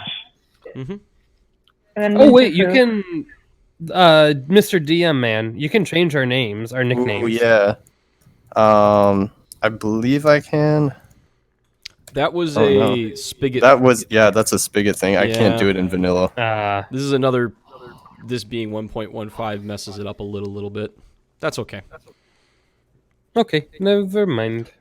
So is everyone in agreement? We should find out what's going on with the water levels here. Maybe we'll find out a little bit more about this blue cloak cult thing. Let us go upstream. I am Yeah. curious. What the hell is going on? I don't know, mister. Alright. I was in a cult. Maybe you tell us. Do you know anything about this? Did you start something here? Are you spreading the cult virus? We wore armor. Mr. Bitch cloaks. Maybe you should back off a little bit. Yeah, All right. Before my we didn't blade wear gets cloaks. to We wore armor like real cults. I Okay. apologize. Mr. Angry Orc, maybe you shall back off too before my blade finds your heart. Oh, you want to play Blade? Okay, hold on. Oh my god. All right, you know what? We'll just settle this. Both of you roll for either strength or dexterity. Awesome. I have both. Which one? You get to choose. Your choice. Both of you get to choose individually. Sweet. 11. 15. All right. So the half-orc pushes the rogue to the ground and walks out the door and starts heading upstream. Wow. Typical. So if you guys want to go upstream, go down to the docks and then just follow past the yard. There's a trodden path. On the way, I turn to the rogue and say, I'm sorry, I just snapped. He just makes me so angry. I understand, my friend. All right. So as you're walking along, you see people panning and fishing. They're doing it all along the river. I didn't want to bother spawning all those mobs in, so just imagine it. As you get further away from the town, you actually notice some frog people, and they look at you curiously and then jump in the water and swim away. Did you guys freeze or did you just stop? Because you can keep going. No, I just stopped. The path kind of ended, so I wasn't sure where to go. No, yeah, keep going. Oh, keep there going. it is. It's over there. Okay. Turning, I see. Wow, I've seen birdmen, and now I've met a dragon woman. I've never seen a frogman before. And as you round the corner, you see a waterfall. And from the waterfall, the water is really rushing, and the water is actually coming up a little bit as you see the increase of water flow from there. My friends, did we not see a waterfall in somewhere recently? Over this way, I Emma. feel like this is a scene that we have thank you. seen. You talking about the emblem? Yes. How astute of you. Perhaps there is something behind this waterfall. Shall Do you guys we? wanna? Why don't you roll for perception? Sure. Ooh, my dice nine- went to sleep on me. Oh my god. 5. Ugh. Why am 11. I'm like blind today. Okay, I heard 5 and 11. What else? 19. 19. That'll do it. So Uriydark notices a kind of a ledge staircase naturally forming that leads up it, starting at the bottom to the right of the waterfall. Do you guys see the kind of trodden path there? Yeah. Yep. Perhaps there is something up this natural staircase. Looks like there might be a cave up there, perhaps? A cave. Now that sounds like someplace I want to go. I don't know how easy I made the slope to get up, so if you need me to teleport you up, feel free to ask. There's a tricky little part there. Oh yeah, there's a little diagonal jump. Alright. Just wait at the entrance.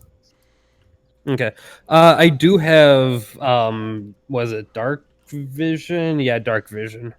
Me as well. being Okay, a so dwarf I'm and glad you brought that up. So I'm going to give you guys the night vision effect in Minecraft, so you don't have to worry about that. So I'm going to treat if you have a torch with you, then I'm just going to give you the same effect. Okay, thank you. Okay, so you all should be good. So the cavern is long and dark, and water is rushing through a single stream down the center of it. You can walk on either sides of the craggy path. It rounds off to a corner.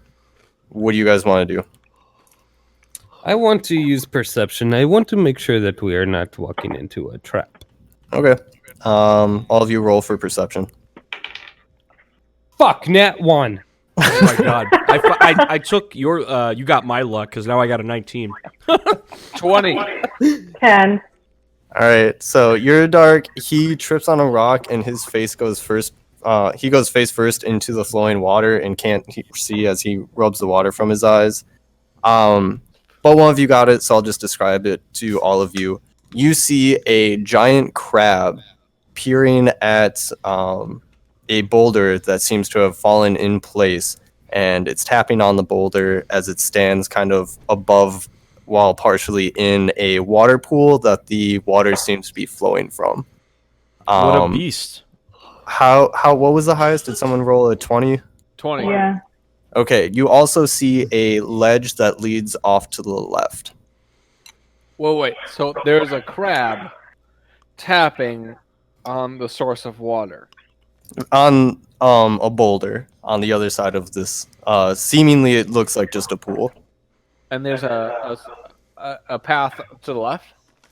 Yes. A ledge that leads up to the left. Can we pass by this crab? Is this crab going to attack us? Well, you can find out. You can try stealth, you can try going up to it, and the world is your oyster or your crab, depending on how you look at it. Because I rolled a nat 1, is anyone telling me what the fuck's going on? Yes, they told you. Okay. As you couldn't see, you used your elf ears to hear. I attacked the crab. What about the Wait. crab? Hold. Okay. In all my years living underground, I've never seen a crab in a cave before. This creature doesn't belong here. We should see what it's getting at before we attack it. I would like to say, my friends, that not only am I good with animal handling, I am also proficient with animal handling. I think that we should have the rogue approach it and see if it's possibly sentient or if it can at least be tamed. A tame crab is not a crab. Well, if it's not a tame crab, then we can kill it and eat it. How do you do? I Do you tell like a you crab what, boil? yes, my healing hand friend is correct. If this crab is not tame, we can kill it and have some wonderful for dinner. All right, so what do you want to do? I will leave it up to our orc friend. He seems very eager either way.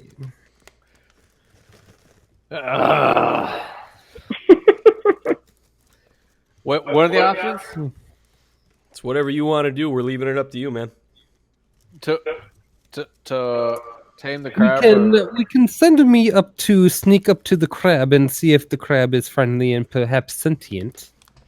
Maybe the crab can be our friend and give us some, how you say, tips. Or we can attack. Do you speak crab? I do not speak crab, but I am very good with animals. You do not underestimate me. What's your animal handling? It's +4, and I also have proficiency, but it's an aftermarket proficiency, so I don't know what that actually adds. Aftermarket. Wait, aftermarket proficiency? Is that what I gave you for animal handling? So yeah, you just add your proficiency modifier. Where is that? That is next to speed at the top. Okay. So then I have a +6 animal handling. Sure. Now go do your shit with the crab. That's fine. All right, so Whatever. do you want to just straight up animal tame, or do you want to try and sneak up behind it first? Ooh, I want to definitely try and sneak up behind it first. Okay, roll for stealth. I pretty much know how this is going to go with you. But roll anyway. 10. 10. Okay, well, damn. You walk up and you were a little disoriented from getting a face full of water earlier, and you slip and fall, and the thwap of your hands on the pavement make the crab turn around and look at you. Ooh! I can do a thing. All right, what's your thing? Let me find it. Mask of the Wild. I can attempt to hide even when you are only lightly obscured by foliage, heavy rain, falling snow, mist, and other natural phenomenon. So if we're in water, can I try and hide in the water? Yes, but I'm gonna make you roll the d4 and you multiply that by 10 to see how many seconds you can hold your breath. Okay. 30. Okay. So you go underwater. The crab kind of just loses sight of you in the rushing rapids going over them, turns around and starts tapping furiously on the boulder. Okay. So do I do another stealth check to see if I can continue to sneak up on it? Yeah, go for it. Fuck! Nat 1. No. Okay, Yeah. so you go up to the crab and you're right behind it, and the rocks beneath your feet fall out from underneath you and fall straight into the water right behind it. It gets frightened, turns around, and pushes you back with its claws and raises them in the air open. Wow. Okay. Can I still try and do animal handling? Yeah, go for it.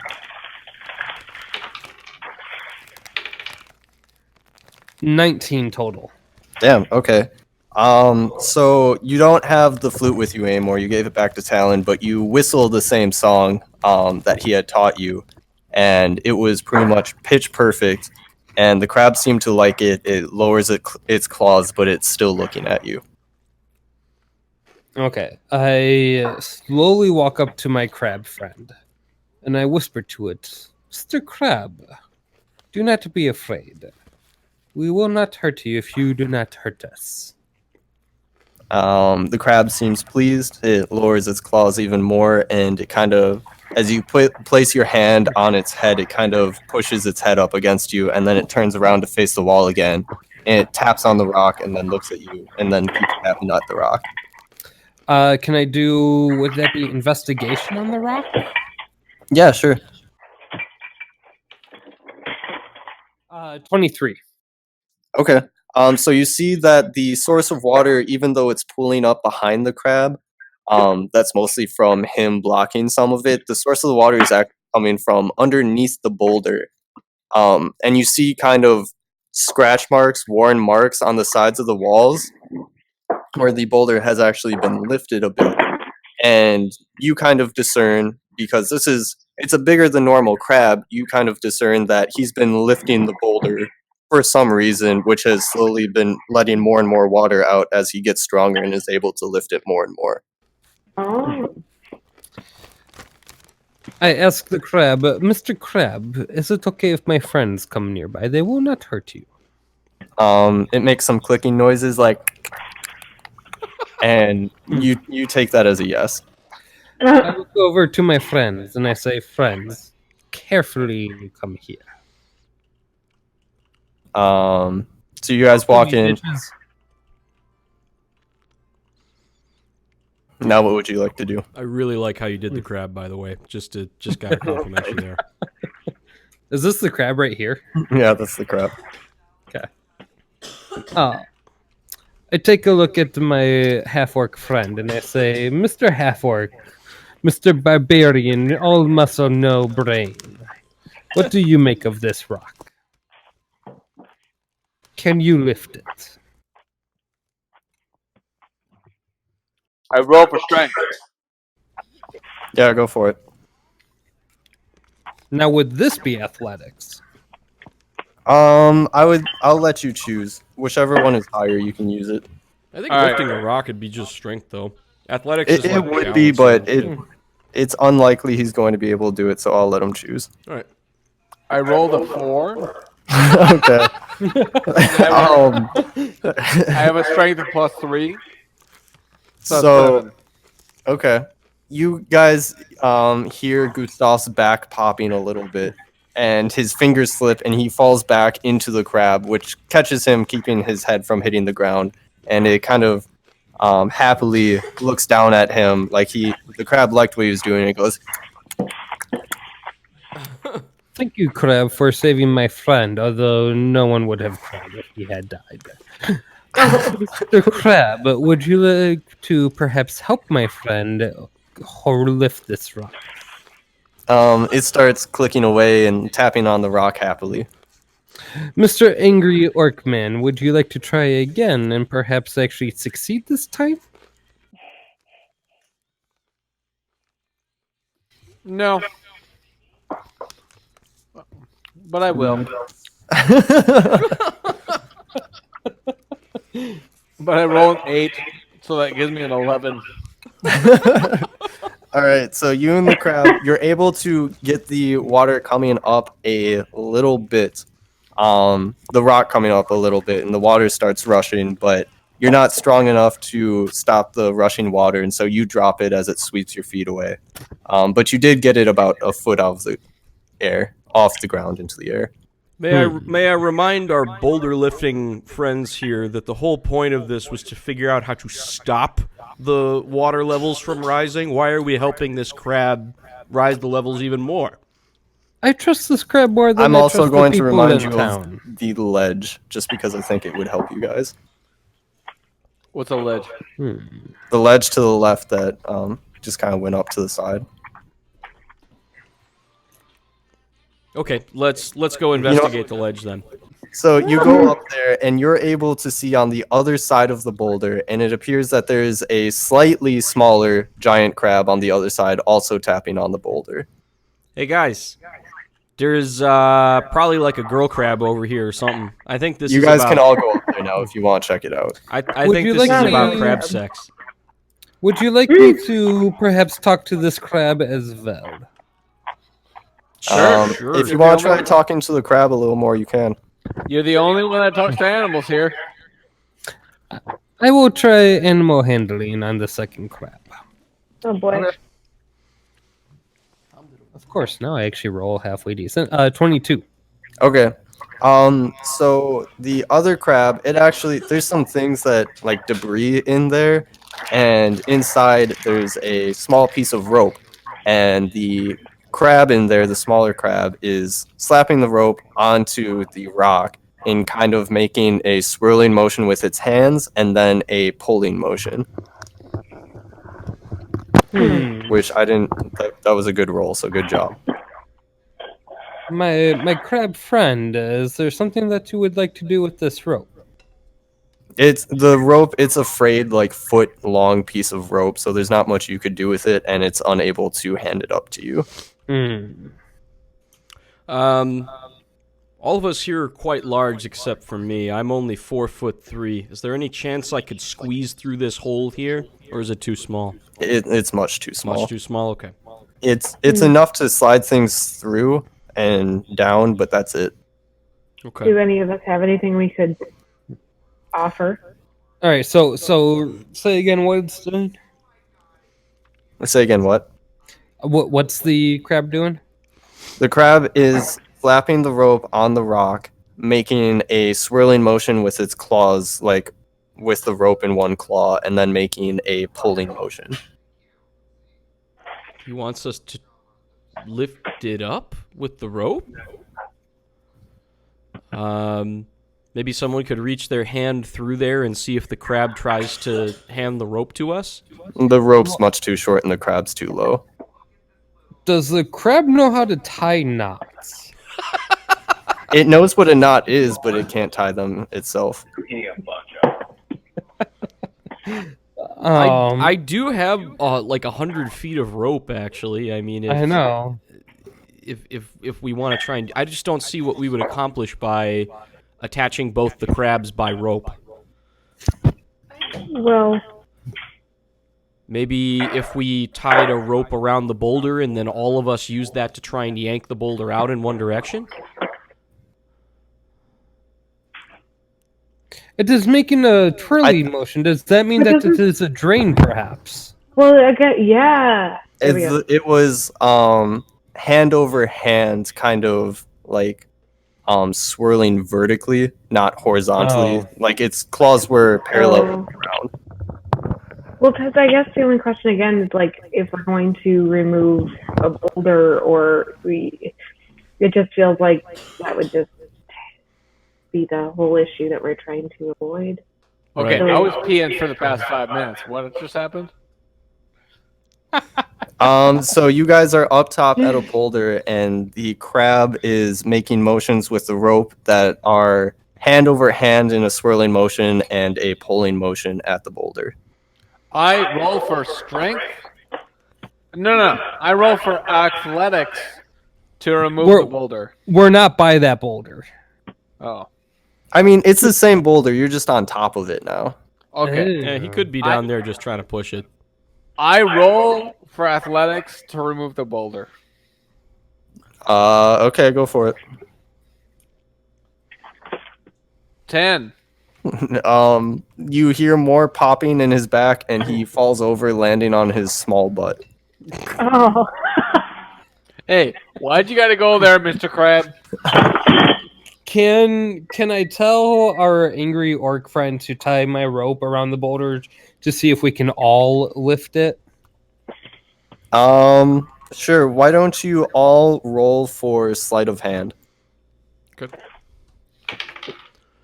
Nat 20. Oh my Damn. god. 2. Okay, who else? I still want to see.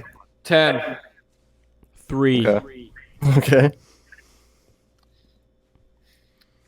What'd you get, Monk? I said 2, sorry. Oh, sorry. Okay. Well, Austin, you do great. You take, do you have rope, or are you going to take rope from somebody else? No, I have rope. Okay, so you take the rope and you slide it through the crack. It falls into the water, and the crab on the other side, the female crab, is clicking away happily. The current from the water going underneath the boulder pulls the rope underneath it back to the side you came from, and now you are holding onto the rope, and it is flowing down the water back down by your original crab friend in the same room that you are. Was that too confusing? No, I understand what you're getting. We wrapped the rope around the boulder, essentially. Well, almost. It's you slid it through the slot, and the current took it underneath. You still gotta bring it back up and tie the knot. All we'd have to do is just throw it through this other hole to the left here, and then we'd have to keep hold of it, I guess. But What do we have to roll to put it through the Well, hole? can I ask my female crab friend to hand us the rope? No, okay, I'm not doing a good enough job. So you slid the rope through the crack onto her side of the boulder. From her side of the boulder, the rope went under it because of the current into the main chamber you guys are in. And so now part of the rope is underneath the boulder where you could go down and grab it and bring it back up. Ah. How do I go grab it? Just go do it. I'm not going to make you roll. I'll walk down and go grab it here. So I go down, grab the rope from the crab here. So now the rope is making like a U around the boulder, right? Yeah, and so you got to bring it back up to tie it off. All right, I see. So what does he have to roll to bring it back? I'm just walking on a rope. I mean, how could I yeah, screw just- that up? Yeah. You're good. You're good. Okay, come back up here and tie it off. Okay. So, Austin, with your good sleight of hand, you tie a sturdy rope, and you all grab onto the rope. And I want you to roll for just strength, not athletics. 16. 16 as well. 16. 15. Okay, Whoa. you guys did great. So you guys start lifting up on the boulder, and the crab below notices what's going on and starts lifting up as well. So And wait. water is just pouring out now, and the crab is barely staying in its place as the immense pressure of water is pushing it back. So the water is pouring out, and it's really coming out really bad. But the smaller crab on the other side is able to slip underneath, and the bigger crab drops or lets go of the boulder, making you guys drop it as well. And they're both now on the other side. And the water is no longer coming out because the boulder is still blocking the water. Ah, we reunited the crab lovers. Just what I wanted to do today. Love wins again. All right. Would you guys like to do anything in particular? I'd I like would to like to throw. go- Oops, sorry. Go ahead. No, you go. I'd like to throw 5 pounds of rations at the crabs. Okay, I'll just let you do that. You don't need to roll for it. I They take the food and they chirp very happily at you. And they walk over to the mouth of the cave and look back at you, chirp again, and then run off. I'm not going to destroy this because I like it too much. So just imagine the crabs are gone. got it. So congratulations, you solved my crab puzzle. Woohoo! And you, for that's that, you guys actually got the most experience you could have out of that. You received 50 experience each. Heck yeah! So to add experience, you click on your character's name, do manage experience, where it says type XP value. You type in what did you say, 50, Yeah, 50. Thank you. and then apply changes. So to think that the rising levels were all caused by horny crabs this whole time, no one's going to believe our story. Damn, mean, how's I'd your believe it. persuasion? Pretty good, actually. My friend, the wild is a crazy place. People may understand or people may not. It is not up to us to decide. People True. confuse orcs with crabs all the time. I'll convince them. Just because orcs have crabs does not mean that they are the same thing. My Hey. orc friend, you're drunker than I thought. Yeah. You My don't orc know friend, that- you are not drunk enough. Perhaps you need another ale. Would you like crabs? If you guys want, it's probably quicker to just fall down the waterfall. I won't make you do any kind of checks. Okay, so where are we heading back towards? We go back to the Follow the path again. Go to your left to make sure you get on the trodden part. And then just follow that. We're heading back to Quest Giver. We're wrong on the way, docks, Mr. right? Rogue. I would like to claim sexism on the all orcs have crabs. Sexism. Is That there does only? not- That would be racism, right? Yeah, It is 'cause- fact. Unless all orcs are one gender. Dwarves have that Well, problem too. It's tough to tell Yeah. a female dwarf. They're both very hairy. Oh, great Lord of the Rings reference. Oh yeah. Mm. Did you? I made my family house name Durin, which is No. Yes. I caught that. Nice. Caught that. yeah. All right, so you guys got an early start, and it's about midday now. We're Okay. So that was a very odd day. I do not know where to go from here. we should either talk to the priestess, Okay. the Jinn priestess again, or maybe to the man at the docks. But I don't see him here. Hmm. That would be. Emma, you actually got past my barriers somehow, so I'm just going to teleport you. Thank you. You're breaking the game. Sorry, so what are you guys doing? My bad. Perhaps we should talk to the Jinn again. Yeah. I think that's probably the best. The priestess over the. Yeah. The Although a genie djinn priestess. is really more like a demon than a genie, but you know. I didn't know that genies and djinn both existed in D&D. I thought it was all djinn. Am I wrong? That was a good Honestly, I'm question. not sure. You guys know I'm pretty new to this, so No. I thought you made an intentional decision. If you say it's a genie, it's a genie. That's fine. it's an intentional decision for her to be a genie, and she has a backstory. But Okay, like, cool. Okay. She's a genie then. That's fine. By the way, Tom, you are doing great. hey, Yeah, thanks, you did a man. great job. Killing Um, it. This world is beautiful, and I'm kind Hey, of parked where I need to be, but don't feel like you need to wait for me. do you need a TP? Oh no, you're going the right way. Keep going that way, and then turn This right. way? Yeah, Okay. turn right. Turn right. Nope, turn right. GD Back bushes. There you go. Okay. There we go. Thank you. So you enter the temple and see her watering her flowers. Would you like to say anything? Or do you want to just greet her and I should start? I'll just start. She sees you come in. Oh, hello. Did you guys happen to talk to anybody or do anything or see anything exciting? I've been awfully bored here in my temple. I mean, don't get me wrong. I love my life, but I do get lonely. Well, So- priestess, do we have I a was- story for you? I'm sorry. Go ahead, monk. No, I was saying you should do it. Go for it. Okay. So we found the reason that the river levels were rising. Oh, really? What was it? Yeah, have you ever seen giant crabs in this area before? No, I cannot say I have. Well, you got 2 of them, and they were Oh stuck no, on. is it a problem? Well, not anymore. You know, they weren't hostile. You see, they wanted Oh to. man, did you kill them? Oh my lord. No, there was no murder involved. As a matter of fact, if anything, we created more crabs by our actions. Oh, excellent, excellent. So, I mean, suffice to say that the 2 crabs are very happy together, and they're no longer creating a leak from the mountain over there. So the river levels should go back down. Hold on. I'm confused. We Two solved this crabs- problem of yours. What is Two our plan? crabs were making the water rise. I need some explanation here.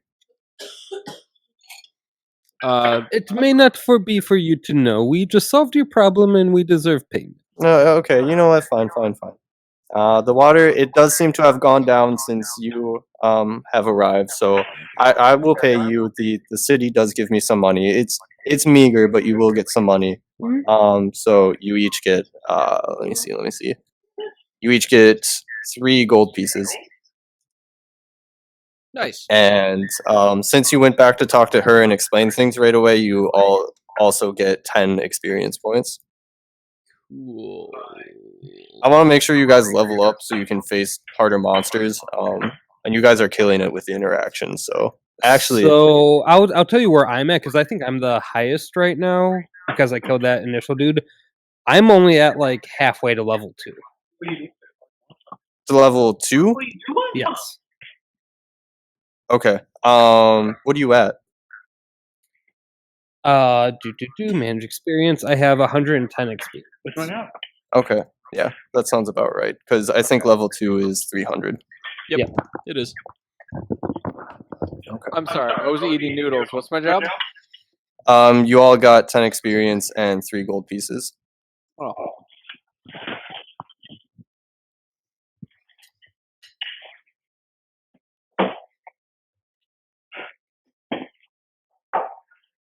So we've solved the mystery of why the river was rising, but we're no closer to figuring out what's going on with the Blue Man cult.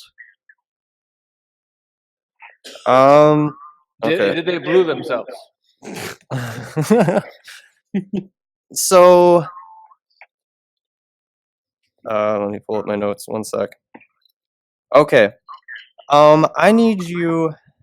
You see, this man has lost a pet of his, and well, actually, there's a couple of lost pets. I need you to go talk to the people around town, and I think they're the best ones to give you some information on what happened. Okay, so should we go back to the inn? Why don't you? I think you should still either talk to the farm. Yeah, you know what? Why don't you go talk to the farmer? That's a grand idea. Okay. So let's go talk to the farmer at the windmill then. Sure. Let us go talk to that man. Avoiding the deadly bushes. Do not avoid the deadly bushes. The deadly bushes are inevitable. You just want to rob more corpses. You know what? How many corpses have I robbed since we have come to this town? Well, Only you thought one? the first guy was a corpse. All right. You walk up the steep stairs to the farm that overlooks the village below. The dramatic slope makes you wonder if the farmer rarely comes to town. As you reach the crest of the hill on which the farm resides, you see a small but lush plot of wheat. Ahead to your right, a tall windmill of stone slowly turns in the wind. Further to the right is the farmer's house, which is quaint compared to the other village buildings. To your left is a wooden barn with a corral leading out the back.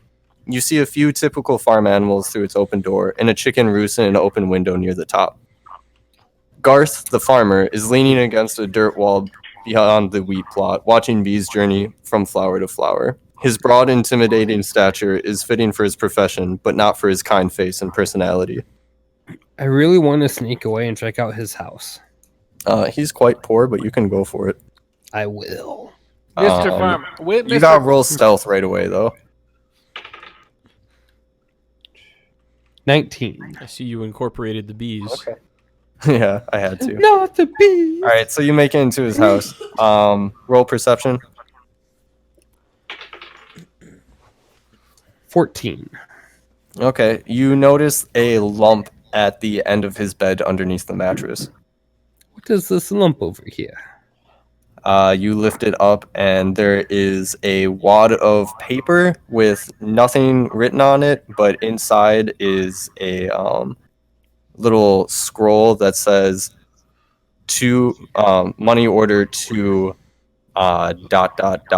and there's a kind of illegible to you. There's an illegible type of writing after the dots, but at the bottom it says 10 gold pieces. I will take this piece of paper. All right, I talked to the farmer. Okay. Well, hello there. What are you guys doing up at my farm? Hello, Mr. Farmer. What is a farmer doing in a fisherman village? Well, people gotta eat some vegetables and not get scurvy. You know, you can get too many of those omega trees or something omega. I don't know. That's what I tell them, so they buy my stuff. I never personally believed in omegas or vitamins or whatever it is the hell the people bring Amen, in. brother. Heck yes. So, how does a farmer like yourself sustain in a village like this? Well, you see, a lot of goods come in and out. I'm actually quite poor because I don't have a lot of land to grow things, and so much is imported that, you know, I just try to make ends meet. I sell mostly to the innkeeper Haimo. He keeps me going pretty well. He's a good guy. I'm always a good guy. Has ale at a good price. So what about yourself? How do you keep busy in a town like this? Well, you know, I have a hard time keeping track of all my animals. You see, my goat, it ran off, and my legs just aren't what they used to be, and I haven't been able to go look for it. You're just missing a goat. That's all those the only animals you keep?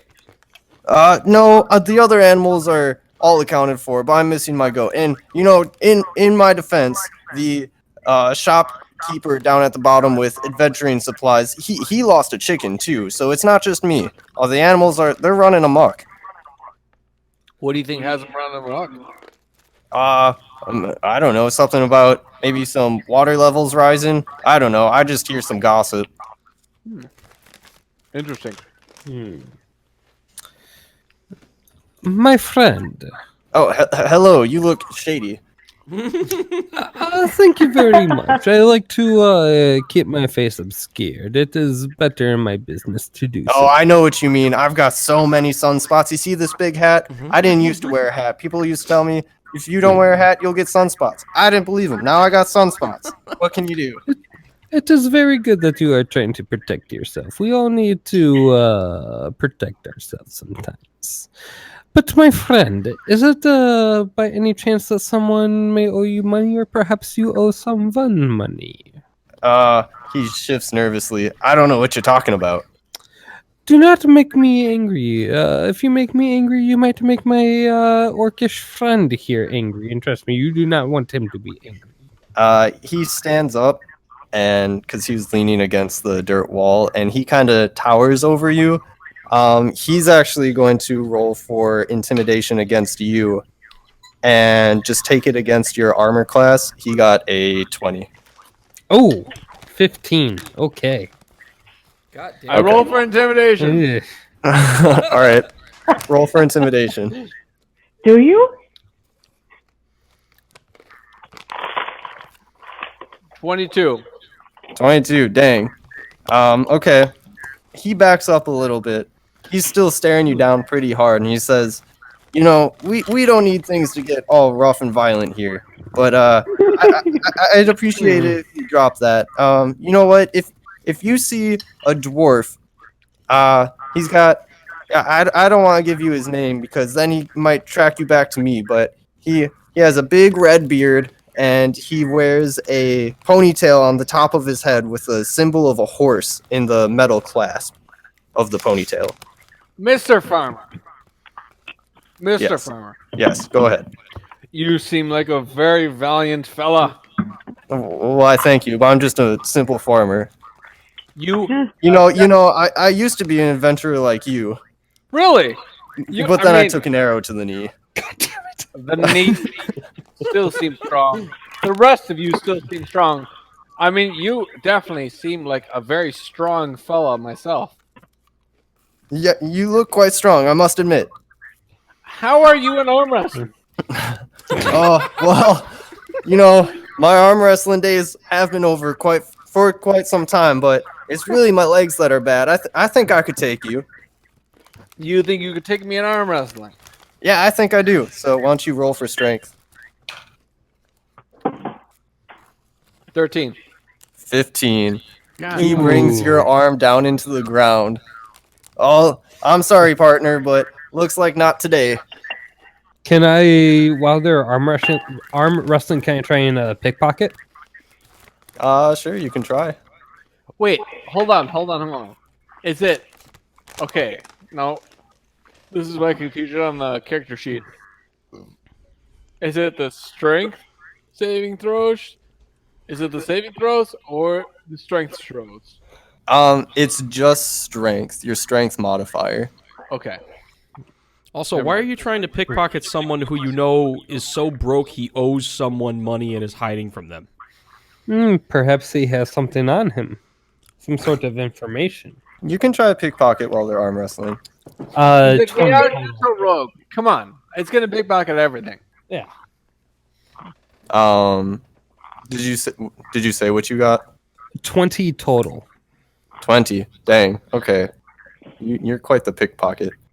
So out of his pocket, you find a letter written to him. It says on the letter, Garth, you know that you owe Brabus quite a bit of money. You better pay him real quick, otherwise he's gonna come up here. So, my farmer friend, can you tell me who Bravis is? I have heard his name before, and I feel like you might he know didn't who send he you, is. did he? Did he send you? What if he did? Well, you tell him I'm good for my money. I'm good for it. You know, if I get my goat, he can even have the goat.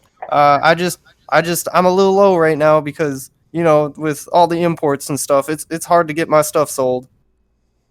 I feel like my voice And- guy hasn't been consistent. My apologies. You're doing great, man. You're doing really good. And my farmer friend, what if I do not know this Bravis? What if I have some personal business with him myself? Well, you know, I'm not really a violent person, but if you were to maybe convince him or persuade him into maybe giving me some more time, or maybe just forgiving old debts, I'd really appreciate it.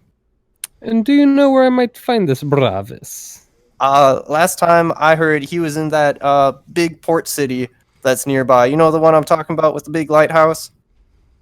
Ooh, I believe I do. Thank you very much, my friend. No, thank you. Hopefully. Thank you. We will see. Okay. Should we look at the barn before we go, or I don't know if he's hiding anything, honestly. I think we got as much as we can out of this guy. Yeah, do what you want. There's... What did I go over? There's the windmill, there's the guy's house that we already burglarized, there's the guy's pocket that we already burglarized. We have not burglarized the barn yet. That's one thing you could burglarize. He's also missing his goat, which you could help with, and someone's missing their chicken, which you could help with. Right. Is that... That's not the missing chicken right up there in the barn, is it? No, that's his. Okay, all right. For this missing goat, what is the price that you are willing to pay? Well, I could put a good word in for you. You know what? I'll give you some. What do I got here? And he rummages in his pockets and he pulls out some birdseed and a total of 4 copper pieces, as well as a single carved wooden fish that he was whittling away at while he was leaning against the dirt wall. Do you have anything that would be inebriating? Hey, that's 4 beers he's holding in his hand there. Well, you see that barrel with a stick on top it over there? That's actually got some of my best brew, so you can go ahead and take from that. So the fish, though, is important because somebody wanted a fish, like, I don't know, idol. So we could bring that fish idol to them, by getting this guy's goat. Nope. He said beer. Your monk is reasonable. What about both? I feel like there is not enough money involved in this for me to even bat an eye. Yes, but eventually there will be when we give the person the fish idol. I do not go on eventually. Don't worry about the rug. Both. You mentioned both. You know what? If you get me my goat back, my half-orc friend, you can just pick up that whole barrel by the stick on the end, hunk it over your shoulder, and take it with you if you want. Done. Where's this goat? If you go around the other side of my barn and follow along the fence, you'll see a little path. It's often where I would take my goat to go watch sunsets. Maybe go try that way. I vote he helps this fucker out with his goat. Yeah. Thank you. This man, he seems a little weird with his goat. Taking his goat to go see his sunsets. That is a little weird. My friend, I do not care about people, but I do care about animals. Why don't you guys take a quick break, stop where you're at. I need all of you, let me double check which one this is. I need you to all roll for survival. Oh. Survival? Ooh. Oh my god. All right. Or a pig. 13. 1-3. 7. 1 second. 4. 19. Okay. I'm going to admit I made it a little harder. You guys were close, but you didn't quite make it. On your way to look for the goat, you lose the trail and you get very, very lost. Oh no. No. Oh. We did get lost. We were on top of a mountain. Now we're in a valley. Fuck. On the stone bricks, on the stone slab, I guess, in the corner, you see a goblin standing there waiting to attack you. Before we go into combat, can we do a quick bathroom break? Yeah, that sounds fine. So on your character sheet, you have an inspiration spot. You can only have one, either 0 or 1 inspiration at a time.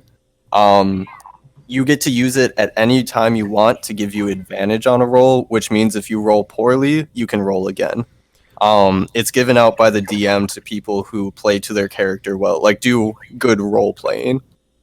Okay. On D&D Beyond, it's immediately to the left of your hit points, and when you click on it, it's going to show a little rising sun icon. That means you have 1. And you guys are all killing it, so I want to give all of you 1. Oh, thank you. you. Where's that? Where are the hit points? They're hitting your face. It's to the top right corner. Look immediately to the left, and you'll see a little box that says inspiration. Got it. I can just highlight it. Is it highlighted? Yeah, it's either on or off. It's 0 Okay. or 1. Okay. Thank you. How many? I guess how often have Tom, if you don't mind me asking, How often? What? Sorry. have you been the DM? This is my first time. This is pretty much my first time playing D&D. I played one small little quest once, and that was it. I've never DM'd You sat before. in on a ton of the D&D that we played. Yeah, I sat in a lot, and I've been listening in preparation for this to a D&D podcast to get an idea of gameplay, which has helped. Oh, Well, you are doing a That is very smart. good job. Thank you. I I would have thought you'd run at least several of these campaigns before. No, this is first. Yeah, I don't know what this is or what it entails, so you're doing a great job. I appreciate it, Mr. Orc.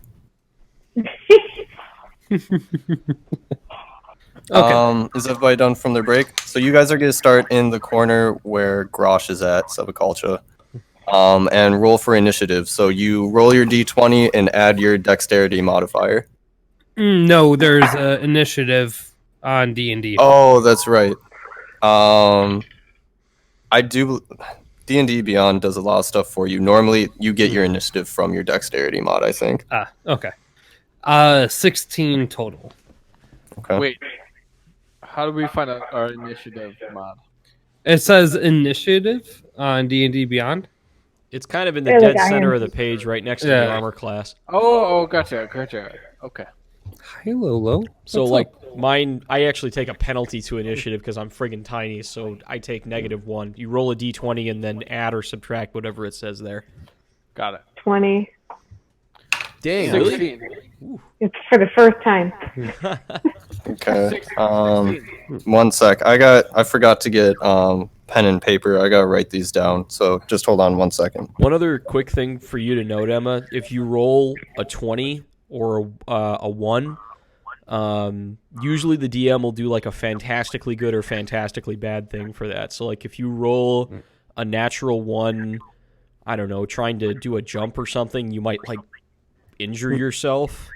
Like me, landing on my face in the water. Okay, so I need your initiatives again. I got my pen and paper. Ninja Foof has 16. 1-6. Grosh has 9. Okay. I have nat 20. I Okay. learned. Jesse? I thought I was 16. You could also have a 16. That's impossible. Okay. Did you say you got 16, Jesse? Yeah. So I Austin, believe Jesse and I. compare your I'm gonna go with wisdom modifiers. What?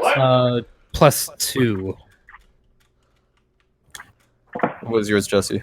-1. Okay. You dumb. It's not my fault I'm half-orc. +2 for wisdom modifiers.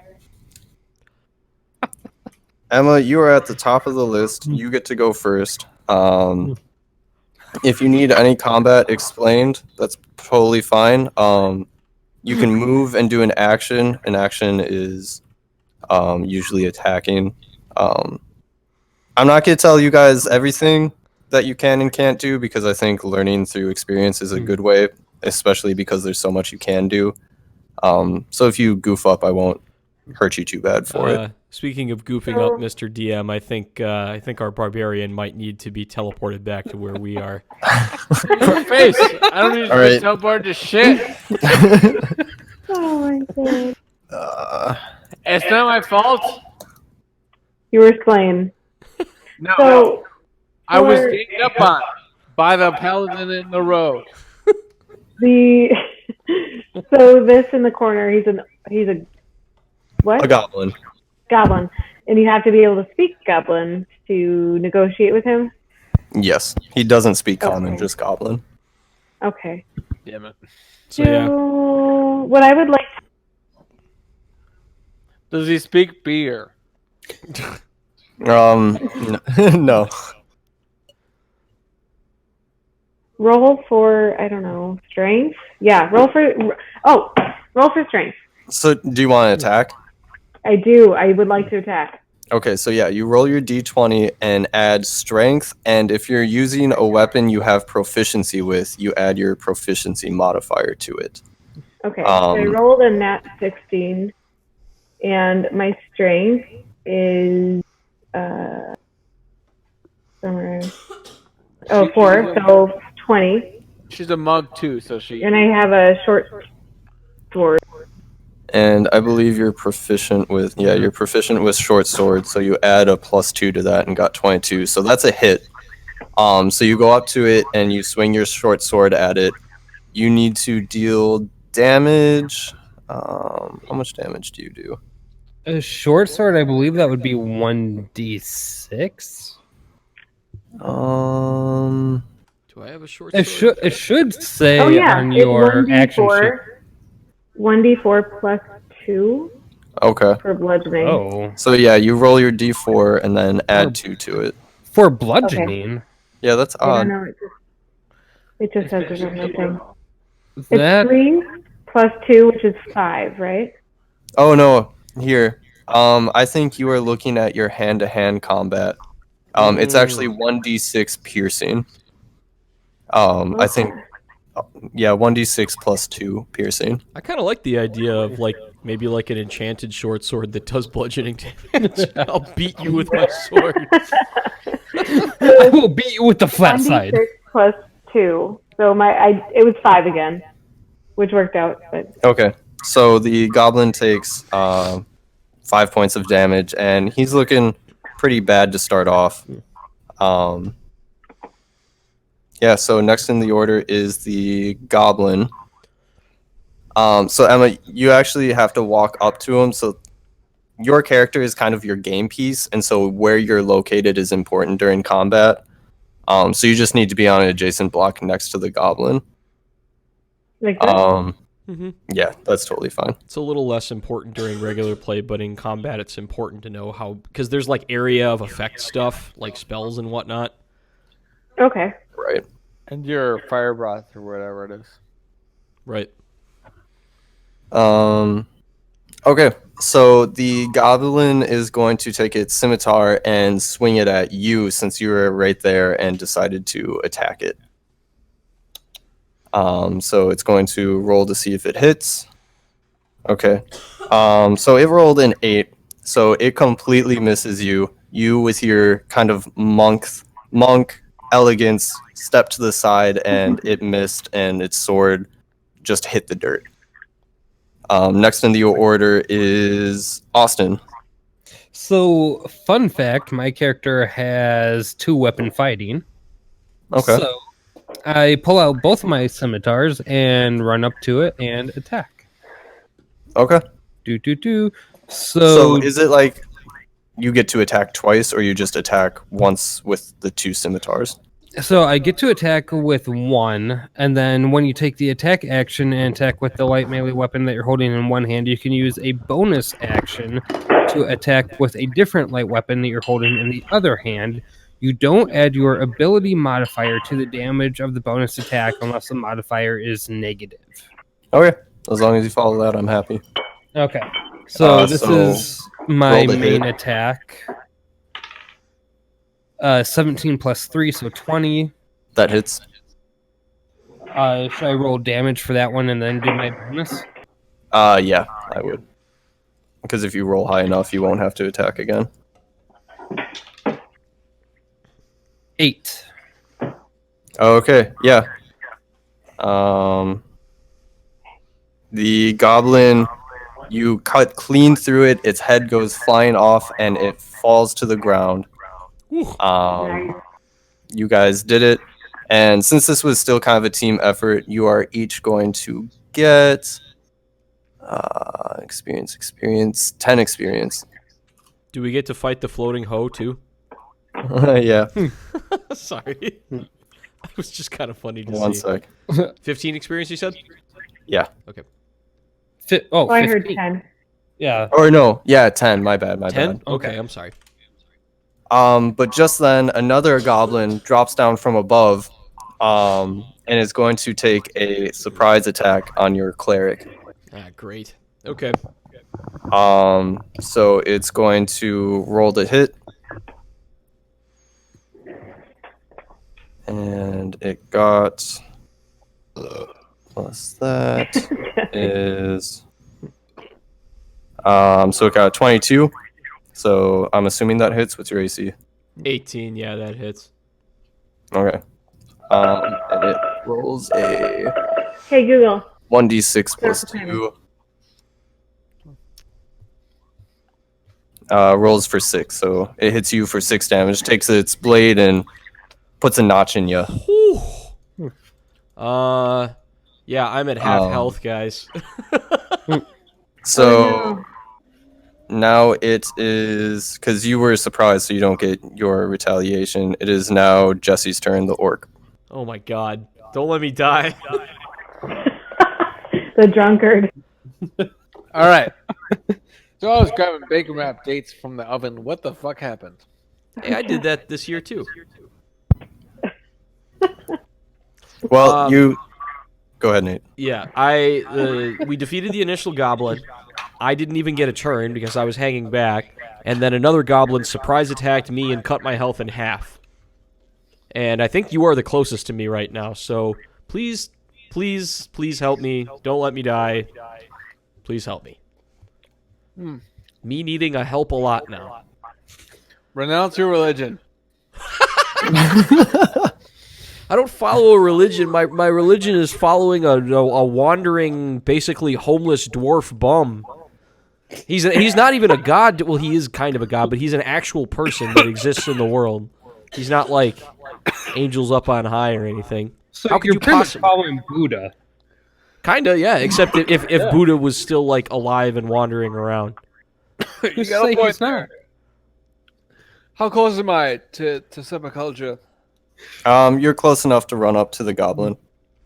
All right. I run up to the goblin and attack it. Okay, so roll the hit. 18. Okay, that hits. And so what are you attacking with? My great axe. Okay, do you know how much damage that does? 2 seconds. It does dates in the By the- mouth damage. By the way, if you don't have your weapons or armor equipped, you'll want to do that. It's equipped. Okay.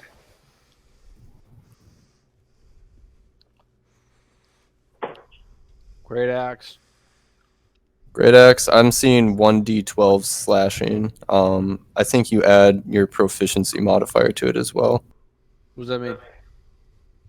So it'll be under your attack where it says damage. Yeah. I'm looking at that on his sheet, and it doesn't have anything for his great axe. It just has the unarmed strike. Oh. What? Same goes for. Am I better for unarmed strike? What about an unarmed strike? Am I better off doing unarmed strike?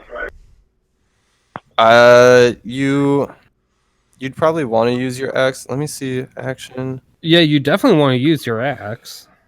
Rage. No, it's just not in here. But I looked it up, and it should be a 1d12 plus whatever your proficiency modifier is, which is a 2. So 1d12 plus 2 with your great axe. What the fuck does that mean? Should I roll a d12? Yeah, Yes. you roll a d12. All right. And then you add 2. Okay. So 8 plus 2 is 10 plus 3? You add. So you. How much did you roll on your d12? An 8? Yeah. and then so you add your proficiency, which is +2, which is 10. So you hit that goblin, and it goes flying into the dirt wall behind it and collapses to the ground dead. Oh, God. You killed it. So you guys all get 10 experience again. Woo. Well, thanks for not letting me die, you drunk. You're fine. All right. So you guys, you did great. I'm sorry, Mr. Cleric, that you took some damage, but walk it off. You'll be fine. Yeah, okay, walk it off. I'm at half health here. Can I pat down the body, see if they have anything on them? They're Yeah, go for it. goblins. What are you gonna rob their dirty loincloth? God, you're incorrigible. They might have money. I'm still gonna make you do sleight of hand, even though it's like dead zo. Can you make them roll to pick up some kind of corpse disease? 19 be plus sleight of Constitution. hand. I could do a Constitution save. No, just do your sleight of hand. 19. Nate, I like how your stockings are on the bike. That's awesome. Oh, yeah. Becca started doing Yeah, I that like since that we too. hung it up there. It's pretty cool. It's adorable. Thank you. So with a 19, you pat him down thoroughly. You don't find anything except for a dirty loincloth with his name embroidered on the back of it. What's his name? What's his name? Grosh. Nice. Wait, his name's Dirty Grosh. My name's loincloth. Grosh. You stole my name. Are you guys Is this related? your brother? I'm not right. related to a goblin. Good job, team. You get back Oh, on wow. the trail to look for the goat. There's a goat. Hi, goat. No, is that a cow? That's a That's goat. a cow. You can ignore that. And I will direct you to actually do a perception. All of you roll Hey, perception. Orc, try to control yourself, please. Never. Defenseless. I'm leaving him. 21 for perception. Great. You see behind you a rising column of smoke. Hey, what's the smoke Oh. over here? Wow, I didn't notice it because Oh, I what is- did not perceive the smoke. There are men wearing blue cloaks. Let me see if I can Okay. overhear what they are saying. Yes? Who wants beef? So you see 3 bandits with a goat. And they're saying, man, I can't believe this goat just walked right into my lap. I couldn't be joyed more. And the other 2 are looking kind of frustrated that they didn't catch their own goats because they were hoping for some goat meat, for some juicy steaks instead of, well, not steaks because it's a goat, but instead of the fish that they've been eating that they've been stealing from the town. That one Roll man's to gonna kill get- one of the blue robed guys. You want to do? Roll for charisma. Let me do a sneak attack on one of them first. Yes? All right, sneak attack first, and then I fucking fuck the other one up. All of Sneaky, you sneaky, need to sneaky, roll for sneaky. stealth. All of you do. All right. Duel. Oh, Natural 19 plus one. 7, 26. I got a Which is 0. Nat 1. Oh my god. 3. Okay. And the monk? Oh my Eight. god. 8? God damn Okay. it. Yeah. So wait. Go ahead. No, never mind. Okay. So Austin, you are going to be able to. I'm not gonna let you. Yeah. Okay. You just go for it. I'll break the barrier blocks, and you guys can jump down there if you like. You will get a surprise attack on one of the bandits of your choosing, either the one you're near or the other one, not the goat one, and you get surprise attack, but nobody else does. Okay. I will surprise attack. So my roll 2 hits. 21 to That hit. hits.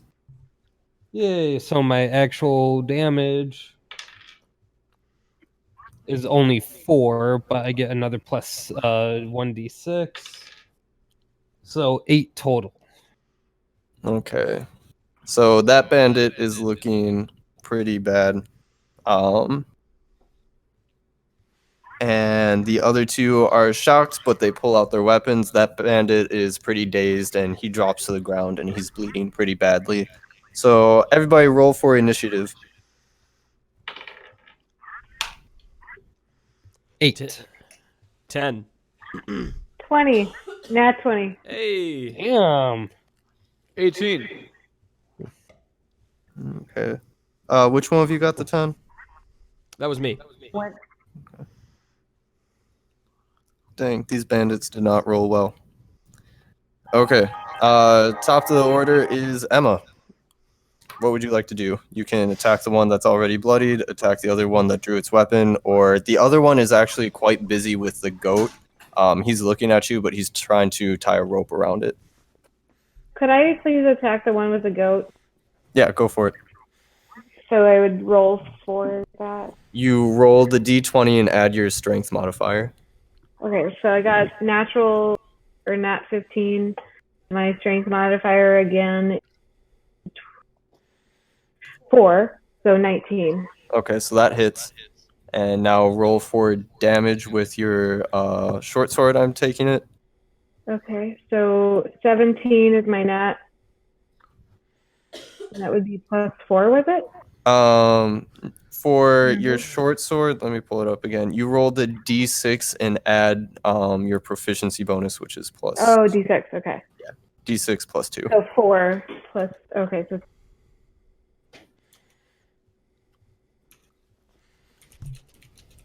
yeah, so I rolled 4. So plus. Okay. And is that with the plus 2? No, nat So- 4 plus 2. Okay. So that one, he's not looking quite as bad as the one that Austin hit, but he's doing pretty poorly.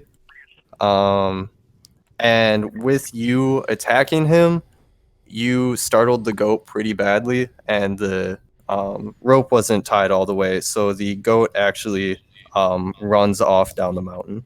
Oh. Damn no. it. Is that good or bad? Well, it's bad Neutral. if you want to get your beer, you drunk. The goat doesn't have my beer. Yeah, but the goat will give us the beer. Well, you get a keg of beer from getting the goat, remember? God damn it! Jesse, it's your turn. Can I chase after the goat? I'm gonna don't- say, you know what? If you want to, but your friends might perish without you. What modifier would I be rolling against? To go chase after the goat. Yes. Well, first off, you are right next to an enemy. So he's going to take an opportunity attack if you try to leave the fight, and you would have to do a saving throw. Cool. And then after that, I would say you have to take probably an acrobatics to quickly climb down the mountain. Well, you're not making this easy, are you? No. So you're going to go ahead and try to avoid the opportunity attack? I'm gonna do what DM forced me into, which was be a little bitch and attack the other person. You can try to run away. I'm totally cool with it. No. Let's do what you wanted. All right, go for it. Roll the hit. What is the strength? Yeah. Plus proficiency if you're using your axe. I really like the really calm music that just turned on right now. What's proficiency? I actually don't hear it. That's On for the you. on the sheet on the very top, if you look to the left of your walking speed, there's a says proficiency bonus. You can add that number if you're proficient with the weapon you're using, which you should be. All right, 13. That hits. So roll for damage, which you are a d12 plus 2. Roll for damage? Yeah. And you You said said D12? D12? It's a great axe, right? Yeah. Yeah. Yeah, 1d12 plus 2. Crap, hold on. 13. 13.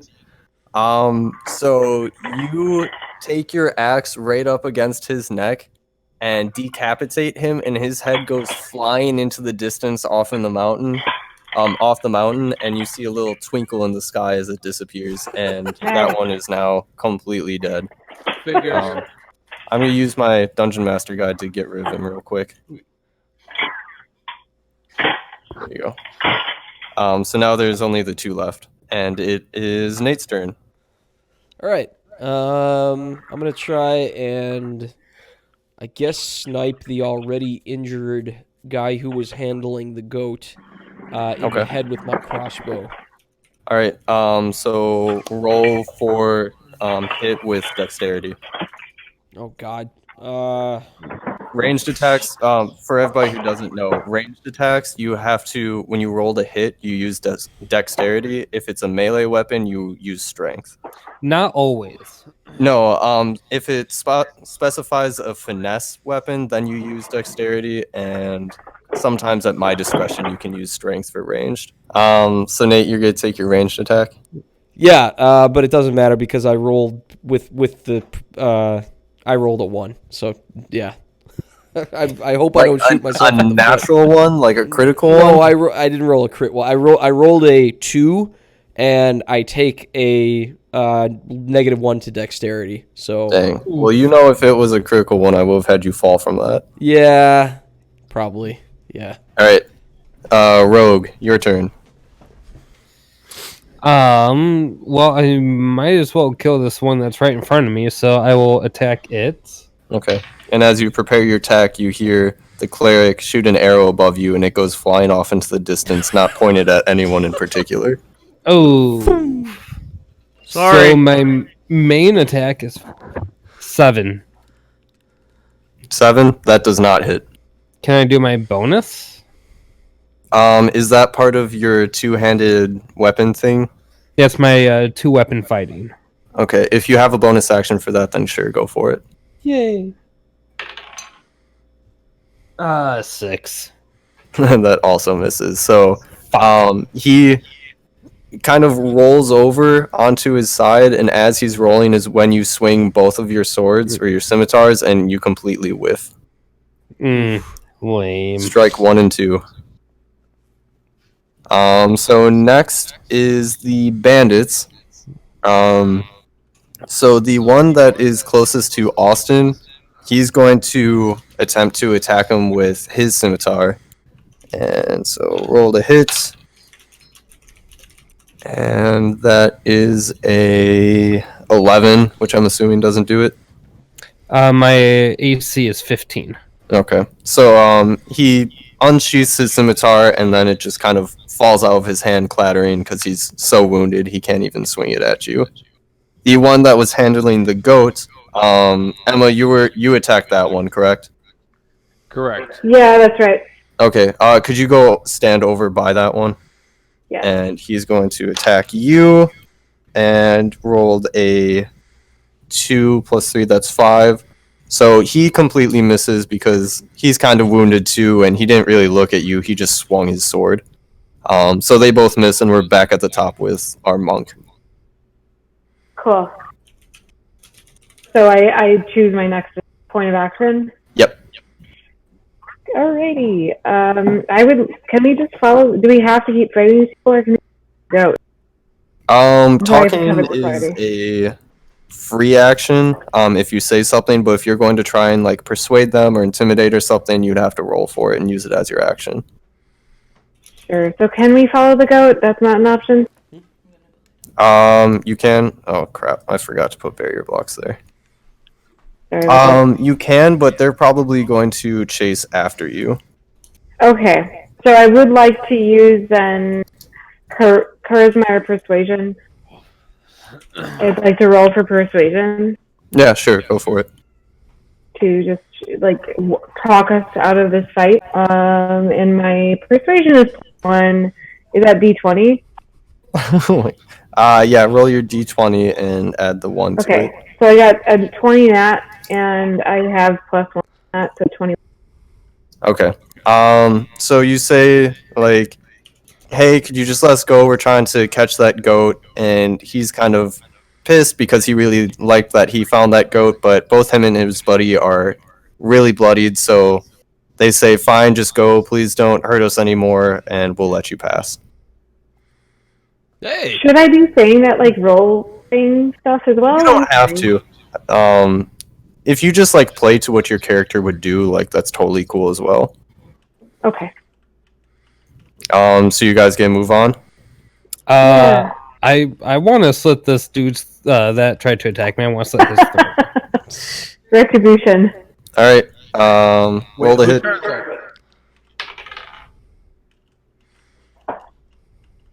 20 total. Well, yeah, that hits. And because of that, you killed that guy, but the other bandit rushes over to attack you, and crit 1. He falls off the ledge as he trips, and they're both dead now. Well, there you go. God damn. I also feel like I need to search the bodies. So Well, there are only 2 bodies up here for you to search. You can search both of them. They both have a fish, a single fish, salted, as well as 3 silver pieces each. woohoo! We are So I feel rapidly turning into some murder hobos here. Oh my god. Well, I mean, this can affect how you guys Usually- feel about him. You can help him or not help him later. You guys are missing out on what I actually am. Seriously. Because why are you trying cookies? So would you like a cookie? I would. Thank you. How do I take it? You pick it up automatically, so you got it. Nice. Well, in any case, I felt like my persuasion tactic was lost on this brood over here. Oh hey, Agreed. what's our XP gain?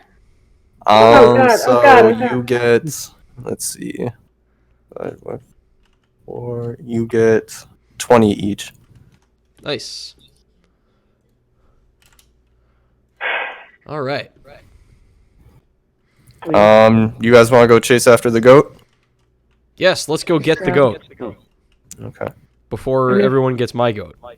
And I think we have a couple people here who might have to go to work tomorrow, right? Yeah. Why don't we go to the goat? I'm not gonna make it last very long, and then we can cut it off there. Okay. If that's cool with everybody. If you guys are feeling like you need to head off, that's totally cool too. You just finished a battle, so it's not a bad time to stop either. Let's do it! Okay. Alright. You saw the goat head towards the bottom, not that way. You guys fail your survival check. Uh-oh. Follow the sword up here. The floating sword will guide us. Yeah. Go down towards that water with the flowers to your left. Got it. I don't trust the sword. Roll to convince the party to not trust the sword. It's gonna be a hard roll. They're all pretty gun ho. We're already So you make gone. it down to this pool of water, and the reflection of the water is astonishing. It's almost like a mirror. There's a single lily pad in the water, and on top of it is a... Shoot, I don't know if I made it. You can get out there. Here, come over there. Or, yeah, there. On top of the lily pad is a stone cube. It seems harmless, but you don't know. The lily pad is out of reaching distance from land. Hold on. Do I have a spell that could help here? Nope, I think I passed that one up. Anyone have insight into magic, like a detect magic check or something like that we could run on the cube? No. I have to detect this lily pad on my foot. Damn, you're pretty light, Mr. Barbarian, standing on a lily pad. 230 pounds of awesome. Yeah, same thing. Where would we see that, Nate? I'm sorry. No, Feel free to get inventive. One thing I love about 5th edition is if you can think of it, you can try to do it. I want to throw a rock at the lily pad. that's not Okay. Yeah, that'll see if it at least explodes or something. Dude, go for it. Roll for dexterity.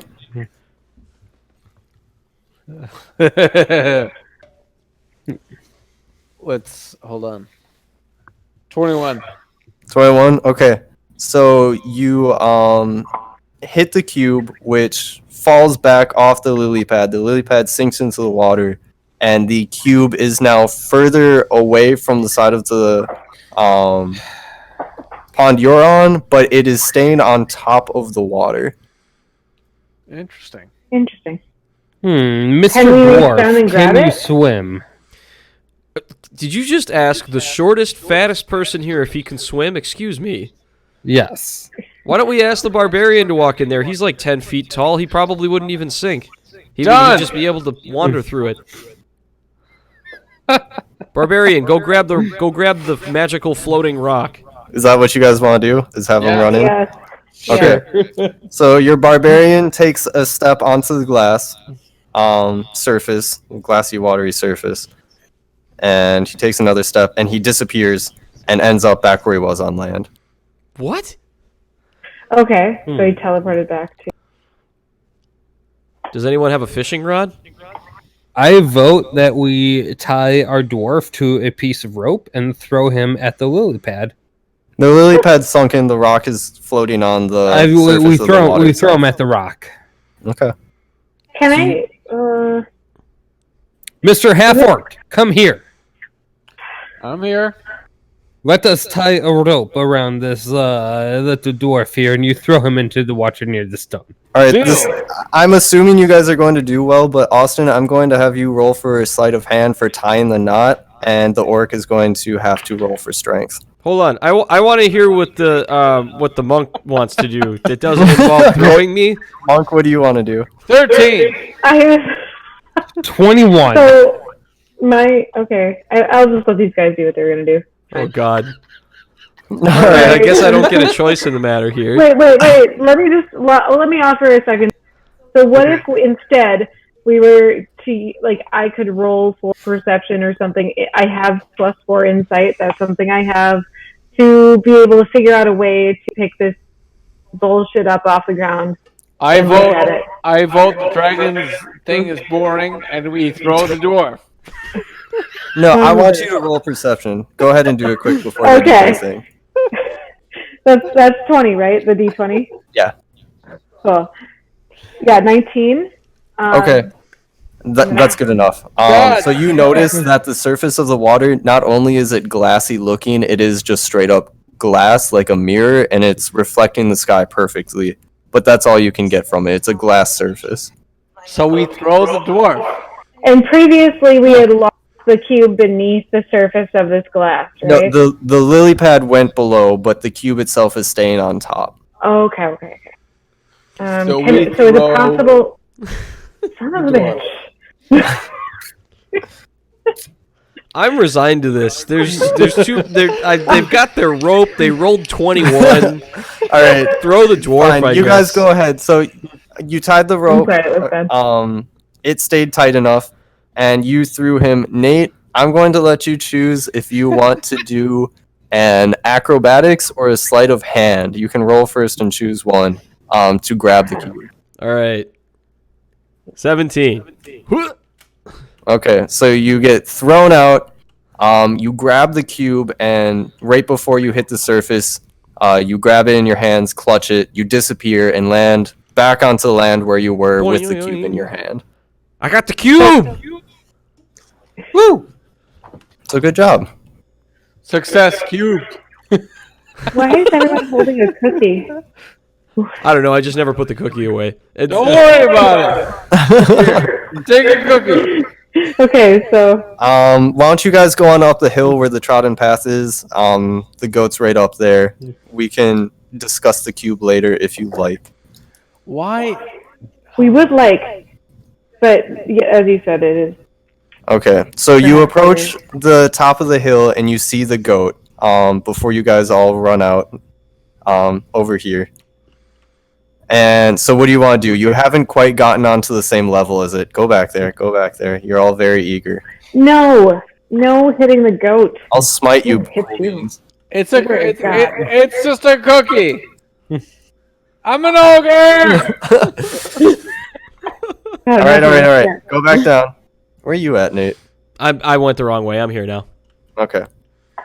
So what do you guys want to do? Are you just gonna run after it and try to catch it, or what's up? Who's got the rope? Can anyone do a lasso? I mean, I can try animal handling. Oh yeah, let's do Yeah, that. again. try that. You can also try lesson in working together. Never. All right, if you want, just go ahead and try animal handling. Go for it. Oh. Yeah, 21 total. 21. Cool. So you walk up to the goat, you're whistling your little tune, and you slip the rope around its neck, and you guys now have the goat. Yeah. Oh, the goat died. Jesse! Is there any way to get that back? Or Yeah. You don't need it. I mean, I'm not gonna make you guys walk. We'll just say you guys have it. We got the goat. And Thanks, so Tom. after getting the goat, you guys, I'm kind of glad I gave you that animal handling skill, because to be honest, I'm not sure what I would have done if you hadn't pulled it Oh, off. that was actually even before my proficiency in it. Oh, nice. Okay. Yeah. Well, you guys get the goat, and you get back to the farmer's house. To talk to the farmer. Here, have your goat. Oh, I thank you. Thank you so much. I can't believe you got my goat for me. Now we can go watch sunsets together again. But I guess I said I'd give you some stuff, so here's 4 silver pieces, some seed, and you, Mr. Half-Orc fella who keeps trying to punch me, but it feels more like a light love tap. You can take that keg of ale on the ground over there. You didn't even let me roll. Okay. So was there a fish thing involved? You get the thing? Oh, yes. Thank you for reminding me. You, little monk, can have this hand-carved fish that I know my friend the fisherman would love. Thank you. You're quite welcome. Thank you for getting my goat. I'll get your goat. But I'll go. So nightfall now. That was a long journey. Do you guys want to just head to the inn and then call it a game for now? Sounds good to me. Yeah. I'm down. Okay, cool. Why don't you go to the inn and then right away deduct whatever money you want for your lodging accommodations. And I'm going to remind everyone to eat if you would like to eat. Good I job. ate at the beginning of the day, so I am good. I have these lovely elven biscuits that you only need a small corner to make you full for the entire day. Lambus bread. I don't know. Lambus bread. All right, so just as a reminder, wealthy accommodations are top floor for 4 gold pieces. Modest are on the first floor, the middle floor, for 1 gold piece, and there is 1 poor room for 2 silver pieces if anyone wants it. I gave away a lot of my food to those crabs. Why did I give them so much food? Why Crab. so You much can food? buy food from the Crab innkeeper as people. well. I might have to. Do you want to do that now or next game? I can do that next game. I have enough to last another like 3 days if I need to. Okay, cool.